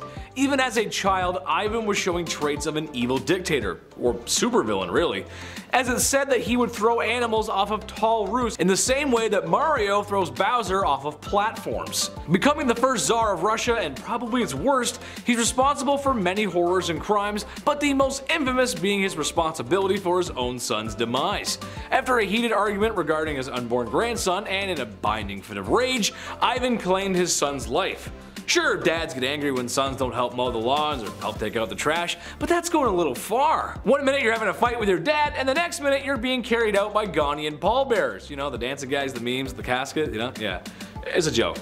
Number 6. The Mad Doctor. I love doctors. Shout out to the people working in the medical field right now. I appreciate you. I couldn't even imagine the horror that is medical school though. We all know my track record for reading, and hours upon hours of studying would just be bad for my health. I gotta squeeze more video game time in there, it's just how I work, man. However, one doctor I would not want to cross is Dr. Henry Howard Holmes. He is most likely the inspiration for a lot of horror movies. A serial unaliver, said to have been performing surgeries on animals at a young age, which, again, doing some freaky deaky stuff to animals as a kid is like the red flag of red flags. It's like the only red flag. If that wasn't enough, he used to steal cadavers from the university he was studying at and doing all kinds of not nice things to them, naughty, bad. Having a clear obsession with medical practices and anatomy probably was helpful in disposing of his victims. And like something from Tales of the Crypt Keeper, that's exactly what he did. He constructed a large house, or building really, with trap doors, secret tunnels, and a lot of rooms. A basement where he could dispose of his victims. He would later then open this house of horrors up as a hotel where unknowing people would come to meet their doom. Yes, Tales of the Crypt Keeper. Come check in to the Hotel of Doom. Number 5. Bad Comrade. Stosif Jalin was the leader of the Soviet Union for probably too long. A man who worked his way up the political chain until General Secretary meant leader, which, if you look it up, it's kind of crazy. That itself is a crazy story. He's responsible for a great loss of life. It is estimated in the range of 40 million people. Ooh, yikes. Most spooky evil dudes usually go after an enemy, to someone they consider to not be part of them. He did do this, but a lot of his own people sadly met their ends from the Red Menace too. Organized and deliberate purges of people and famines to starve people. It's safe to say he is and was and always will be one of the worst humans to ever walk the face of the earth. To put it in perspective, Jalen's son was a soldier in World War II, and after being captured by German forces, the Germans thought they had one on the boss. Heck, this was a get out of jail free card, right? Well, when a prisoner trade was proposed by the Germans, Jalen laughed at only how an evil communist could, and denied the trade. His son would later perish in a POW camp shortly after. What a monster. You think you trade with me? Keep him, I don't want. Number 4. Fine white powder. Oh, to be in Miami in the mid-1980s. If I had one wish, it would be to spend a summer night in the neon-soaked beaches of Miami under strict laws enforced by a president who didn't know what was going on right underneath his nose. If you were around back then you probably got to experience something like that. Or at least in my fever dreams. I hope so. But as much as I'd like to be Tony Montana with all that sugar on his desk, I know it's bad for my health. Speaking of bad for your health, Pablo Escobar. I know, that's where I went with that. Probably the most ruthless criminal ever to live on planet Earth. Pablo was a poor man born in a poor country, but ended up being one of, if not the richest man on planet Earth. His lucrative distribution of adult sugar in the 80s made him very wealthy. It also made him very dangerous, as he was willing to do whatever to get his way. Extortion, bribing, bombing, just about anything you can think of. Oh yeah, he was one bad dude. He had so much money that he had to bury it all over Colombia. Every once in a while some of his buried treasure pops up, and as much as I want a quick million in US cash, I'll just put it back where it came from. Oh Dios mío, lo siento Pablo. Number 3. Al Capone.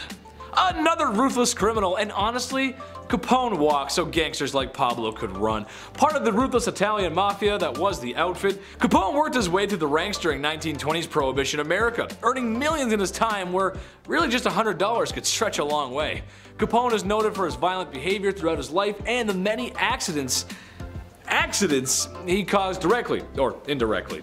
Prohibition and the Depression were hard times for a lot of folks in America. However, the media and the people of Chicago at first always wanted to see what the lavish gangster was up to, as his criminal life became somewhat publicized.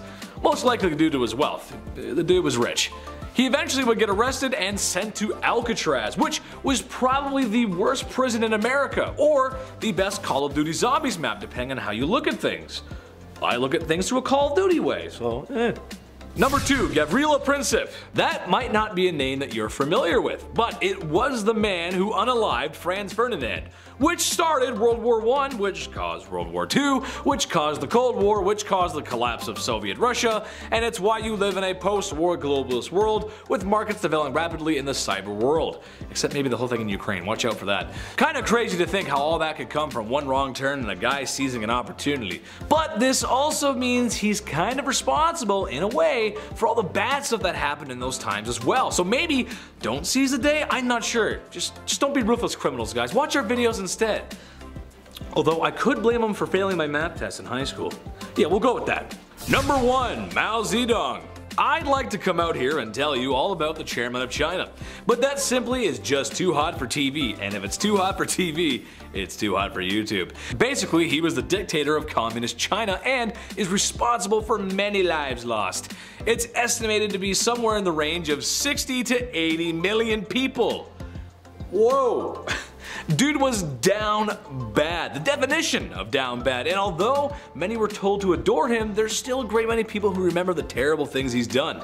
From Beijing to Hong Kong, there's not a person around who doesn't know who he is. Number 10, Stubbins Firth. Stubbins Firth was a University of Pennsylvania researcher fixated on one particular scientific scheme, and a very dangerous one at that. As a trainee doctor, he became obsessed with the idea that yellow fever was non-contagious, to the extent that he went to great extremes trying to prove it. Armed only with a trusty blade and his incessant desire to find the truth, Firth sliced opened his arms and smeared vomit from yellow fever patients into his wounds. When that made no difference, he poured the vomit into his eyes, drank some of it, fried the stuff, and breathed in the fumes. And in a final act of madness, he covered himself with blood, urine, and saliva from infected patients. Ultimately, Firth proved this theory so far as he didn't get sick. However, we now know that this was as much down to him making samples from the late stage patients who were past the point of contagion. In other words, Firth swallowed infected vomit but didn't shed much new light on the disease. So he did all that for nothing. Number 9. Jose Delgado. University of Madrid graduate Jose Delgado may have received a prestigious professorship at Yale University, but his research was on dealing with mind control. While at Yale in the 50s-60s, Delgado inserted electrode implants into the brains of primates and used a remote control that gave off radio frequencies to make the animals perform complicated movements. Later, he placed the implants into the brain of a bull and got into the ring with the beast using his transmitter to stop charging before it reached him. Aside the animal cruelty, he even tried these experiments on 25 people and wired them up. Behaviorally, it only induced the people's anger and impacted more towards their aggression, but he kept striving for a way to achieve mind control and even once said, "We must electronically control the brain and someday armies and generals will be controlled by electric stimulation of the brain." I don't know, I guess it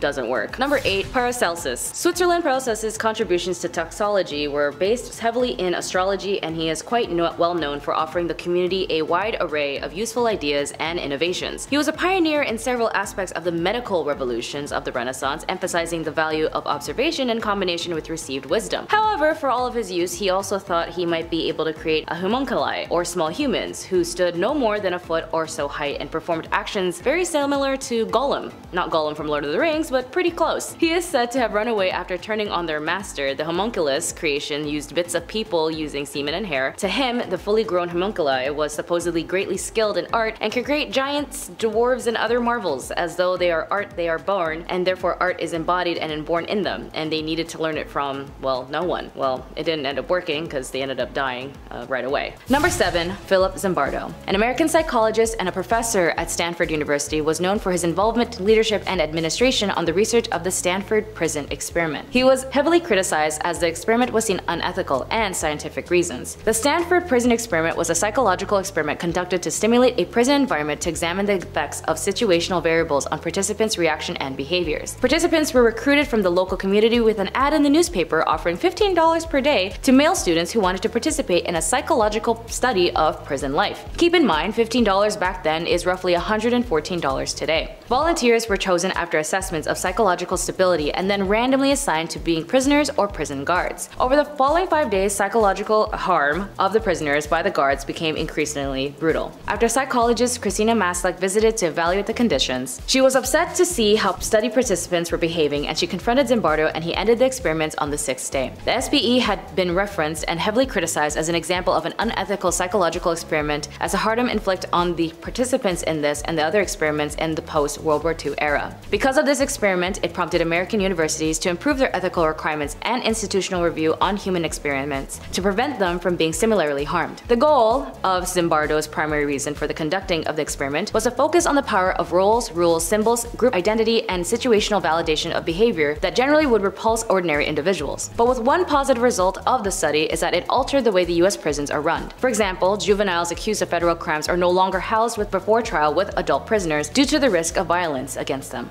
Number 6. Phalaris and Perleos of Athens. Throughout history, humans in general have created an enclave of many extraordinary things, and as civilizations go, for some reason in our distant past, they had an obsession of creating agonizing means and the inflictions of others. Perleos of Athens had created something that at first glance may seem like a work of art, but its uses had been a thing of torment: the brazen bull. The beautiful bronze statue casted in ancient Greece was invented between 570 and 554 BC. The statue was actually commissioned by the reign of Phalaris, an evil tyrant in Sicily. So many would think that he's actually the real inventor, or more or less had the idea. This tyrant was also known for eating new as his new cruel torment device, and the bull was cast hollow and was used as a fire would be built below, and its design was that it would be opened and a person would be forced inside. The fire would start underneath the person and it would burn as the smoke and steam would escape from the bull's nose. Incense was placed inside to counteract the smell of burnt flesh, and it is said that it was a series of tubes built inside the statue to design to distort the screams of the victim and make them sound like an animal. Phalaris was a piece of work as he wanted to test the sound system of the bull, that he even pushed Perleos, the man who created the bull for him, into the belly and lit a fire fire under him. And then he later released him before he pushed him off a cliff. But by sheer karma, Phalaris died in a bowl himself as the city was taken over by Telemachus in 554 BC.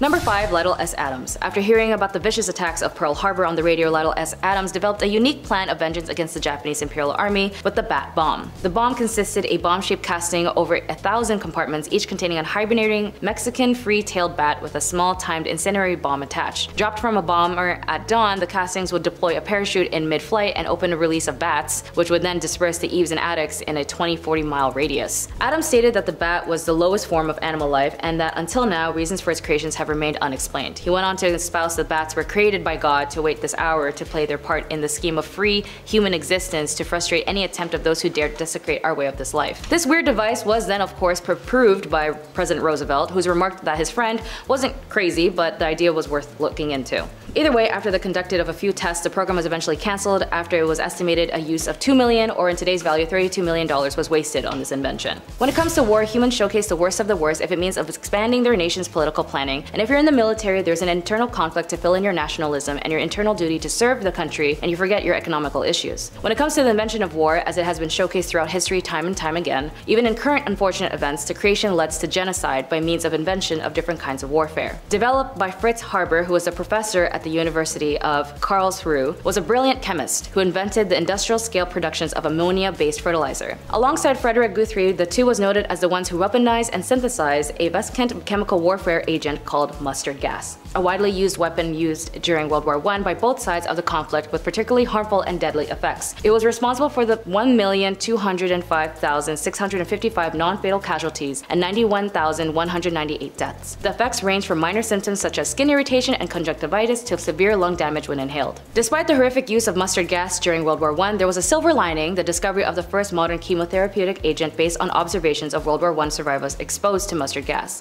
The studies eventually launched an era of cancer chemotherapy research. Number 3. Oliver Winchester. An American businessman and politician named Oliver Winchester was best known for his founding, manufacturing, the marketing of the Winchester Repeating Arms Company, aka the Winchester rifle. The first official Winchester rifle was a model in 1866. Repeating rifles was not widely used until after the war, when they became increasingly popular with the civilians. Military authorities concentrated primarily on perfecting breech-loading single-shot rifles for many more years. His ownership was then passed to his son, who died of TB, and his wife Sarah Winchester ended up moving to California with inheritance as she began to make the famed Winchester House a haunted mystery house due to her fear of spirits being murdered by the rifle. Number 2. Dow & Company. Originally developed to simply enhance the growth of soybeans, Agent Orange was weaponized and used extensively during the Vietnam War. During the war, Dow, Monsanto, and other companies were compelled by the US government to produce Agent Orange under the US Defense Production Act of 1950. Used in large quantities, it was a powerful herbicide used by the United States to deforest the jungles and destroy Viet Cong and North Vietnamese army crops. The United States military sprayed upon up to 20 million gallons of herbicides over Laos, Vietnam, and Cambodia from 1961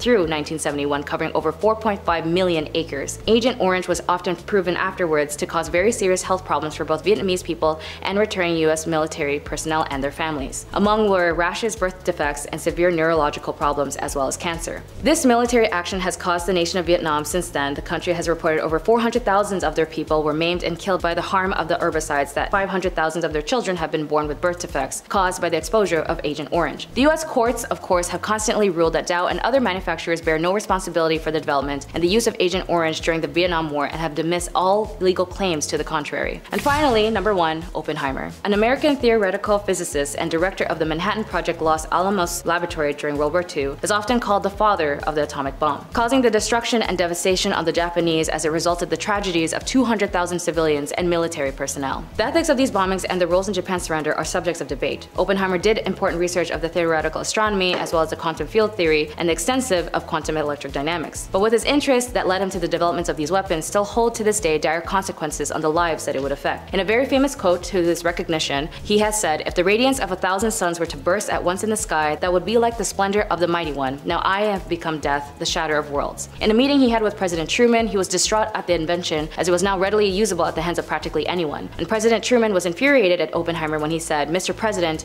I feel I have blood blood on my hands, responding that he, Truman, bore sole responsibility for the decision on the atomic bomb against the Japanese, which later Truman said, "I don't want to see that son of a B in this office ever again." The Treaty of the Non-Proliferation of Nuclear Weapons aimed to reduce the spread of nuclear weapons, but its effectiveness has been questioned. Modernization of weapons continue to this day. Bombs alike have been proved with its massive casualties and results to the devastation, eradication, genocide of innocent people, and the tragedy of wars it inhibits in our modern times. Number 10. Elizabeth Bathory. Elizabeth Bathory, commonly referred to as the Blood Countess, occupies a pretty creepy place in history as a Hungarian noblewoman with a notorious reputation. She is believed to be one of the most prolific female serial killers in history, earning her eerie nickname from the gruesome practice of bathing in the red of her victims. This ritual was apparently rooted in her belief that it could preserve her youthfulness, and it sounds like some pretty extreme anti-aging to me. Operating during the late 16th and early 17th centuries within the walls of her castle, now located in modern-day Slovakia, Bathory subjected an estimated 650 girls to unimaginable horrors. Her reign of terror reached its thankful end on December 30th, 1610, when Elizabeth, along with 4 accomplices, faced arrest following an investigation into the disturbing rumors surrounding her actions. Despite the severity of the accusations though, a lack of concrete evidence prevented the claims from being substantiated. However, the absence of solid proof did not grant her leniency, and she was confined to her castle until her eventual passing. Her evil deeds and the whole blood-soaked castle deal make her a heavyweight in the true crime scene. It's a legitimate horror story with more questions than answers. Would probably make a great horror film though. And in at number 9 today is Ma Barker. Ma Barker, a notorious figure in US criminal history, served as the leader of the feared Barker gang, which her sons were also a part of. Gaining the title of the FBI's public enemy #1, Barker orchestrated a series of robberies, murders, and kidnappings across the American Midwest in the early 1930s. Her life came to a pretty explosive end in 1935 during a prolonged standoff in her Florida hideout, setting a record as the longest standoff in FBI history. J. Edgar Hoover, the FBI's first director, once described her as the most vicious, dangerous, and resourceful criminal brain of the last decade. Hoover's description added to Ma Barker's mysterious reputation, solidifying her reputation as one of the most evil women of all time. Number 8. Belle Gunness. Belle Gunness holds the disturbing title of one of America's worst female serial killers. Even before considering her terrifying actions, she was already an imposing and physically intimidating woman, standing 6 feet tall and weighing over 200 pounds. It was alleged that she was responsible for the passing of her husbands, younglings, numerous suitors, boyfriends, and even her own daughters, Myrtle and Lucy. Belle's motive was pretty simple: greed. She gained income by stealing life insurance and assets from her victims. Reports suggest her victim count exceeds 20, with some claiming it could be over 100. Inconsistencies in her post-mortem examination, such as the reported height being 2 inches shorter than Belle's 6 feet, contributed to her becoming a figure in American criminal folklore, often compared to a female Bluebeard, because people will make things up and just run with it sometimes. Number 7. Peter Neubauer. Clinical psychologists led by Peter Neubauer ran a secret experiment in which they separated twins and triplets from each other and adopted them out as singlets. The experiment, said to have been partly funded by the National Institute of Mental Health, came into light when 3 identical triplet brothers accidentally found each other in 1980. They had no idea they had siblings, and David Kellman, one of the triplets, felt really angry towards the experiment, quoting, "We were robbed of 20 years together," said Kellman in the Orlando Sentinel article. His brother, Edward Gallen, sadly took his own life in 1995 at his home. The child psychiatrist who headed up the study, Peter Neubauer and Viola Bernard, showed no remorse according to news reports, going as far as saying they thought that they were doing something good for the kids, separating them so that they could develop their own individual personalities. As for what Neubauer learned from his evil experiment, that anyone's guess as a result of the controversial study are being stored in an archive at Yale University, and they say they can't actually reveal it until 2066. Number 6. The Burke and Hare. Body snatching was very common in the ages of the pre-19th century, as the only legal way to get bodies for dissection was those of executed criminals. Since it was difficult to get on the waiting list for these bodies, anatomists took buying bodies from the grave robbers or even doing it themselves, up until the students and the anatomists would carry out their own raids in graveyards, acquiring cadavers as and when they could. William Hare and his friends William Burke found ways of delivering fresh corpses to their boarding houses without actually having to steal a body, which is that they would smother more than a dozen lodgers at that boarding house, and then they would sell their bodies to the anatomist Robert Knox, and Knox didn't notice or care that the bodies that he received were recently fresh, as it was imperative to his job. Burke Burke was later charged and died for his crimes, and the case spurred the British government to loosen the restrictions on dissection. The scandal led to the Anatomy Act of 1832, where they made a great number of cadavers legally available for education purposes. Typically, these bodies would be from those who died in an asylum and had no relatives or any ways to cover for funeral costs. Number 5. Sidney Gottlieb. Gottlieb was in charge of the CIA's MK Ultra project in the 1950s. This project's goal was to investigate techniques that would crush the human psyche to the point that it would admit to anything. I guess in some ways it's kind of like the truth serum but with psychology. More specifically, he too also wanted to find a way to do mind control like Delgado in number 9. He wanted to find ways with the CIA to induce the behaviors of enemies, but in these cases, Sidney went his way to by dosing unsuspecting subjects with LSD, experimenting with illegal drugs, and sought out all sorts of exciting ways to poison people, including Fidel Castro, as he is the man behind the infamous poison cigar. If you guys know Stranger Things, the suspicion of Eleven getting her powers was from her mom being induced with LSD, chemicals that were thought to be creating of powerful abilities, but unlike Stranger Things, it definitely helped open someone's mind up, but not like moving stuff with one's mind. Number 4. Sergei Burko-Honeko. Although he's been credited with helping bring about the most important advances with open heart surgery, his gruesome act was that on experimentations on animals, also animal cruelty. Sergei wasn't content with slicing up animals after they died. More specifically, not only did he not like to wait, but he also didn't like the animals to die, even after they've been decapitated. In the late 1930s, him and his team undertook a series of experiments as part of which they removed a canine's head and kept it alive away from its body by hooking it up to an air and blood supply apparatus. He would also have another hound had all the blood drawn from its body, only later to be brought back to life by the Soviet Frankenstein. Number 3. Shiro Ishii, a microbiologist and a lieutenant general of Unit 731, a biological warfare unit of the Imperial Japanese Army during the Second Sino-Japanese War. Ishii is remembered as the father of biological warfare. Under his watch, thousands of captives were infected with deadly diseases and thousands more were impacted by chemicals on the battlefield. Ishii performed a bunch of experiments that had nothing to do with chemical warfare, including forced abortions, vivisections, and simulated strokes.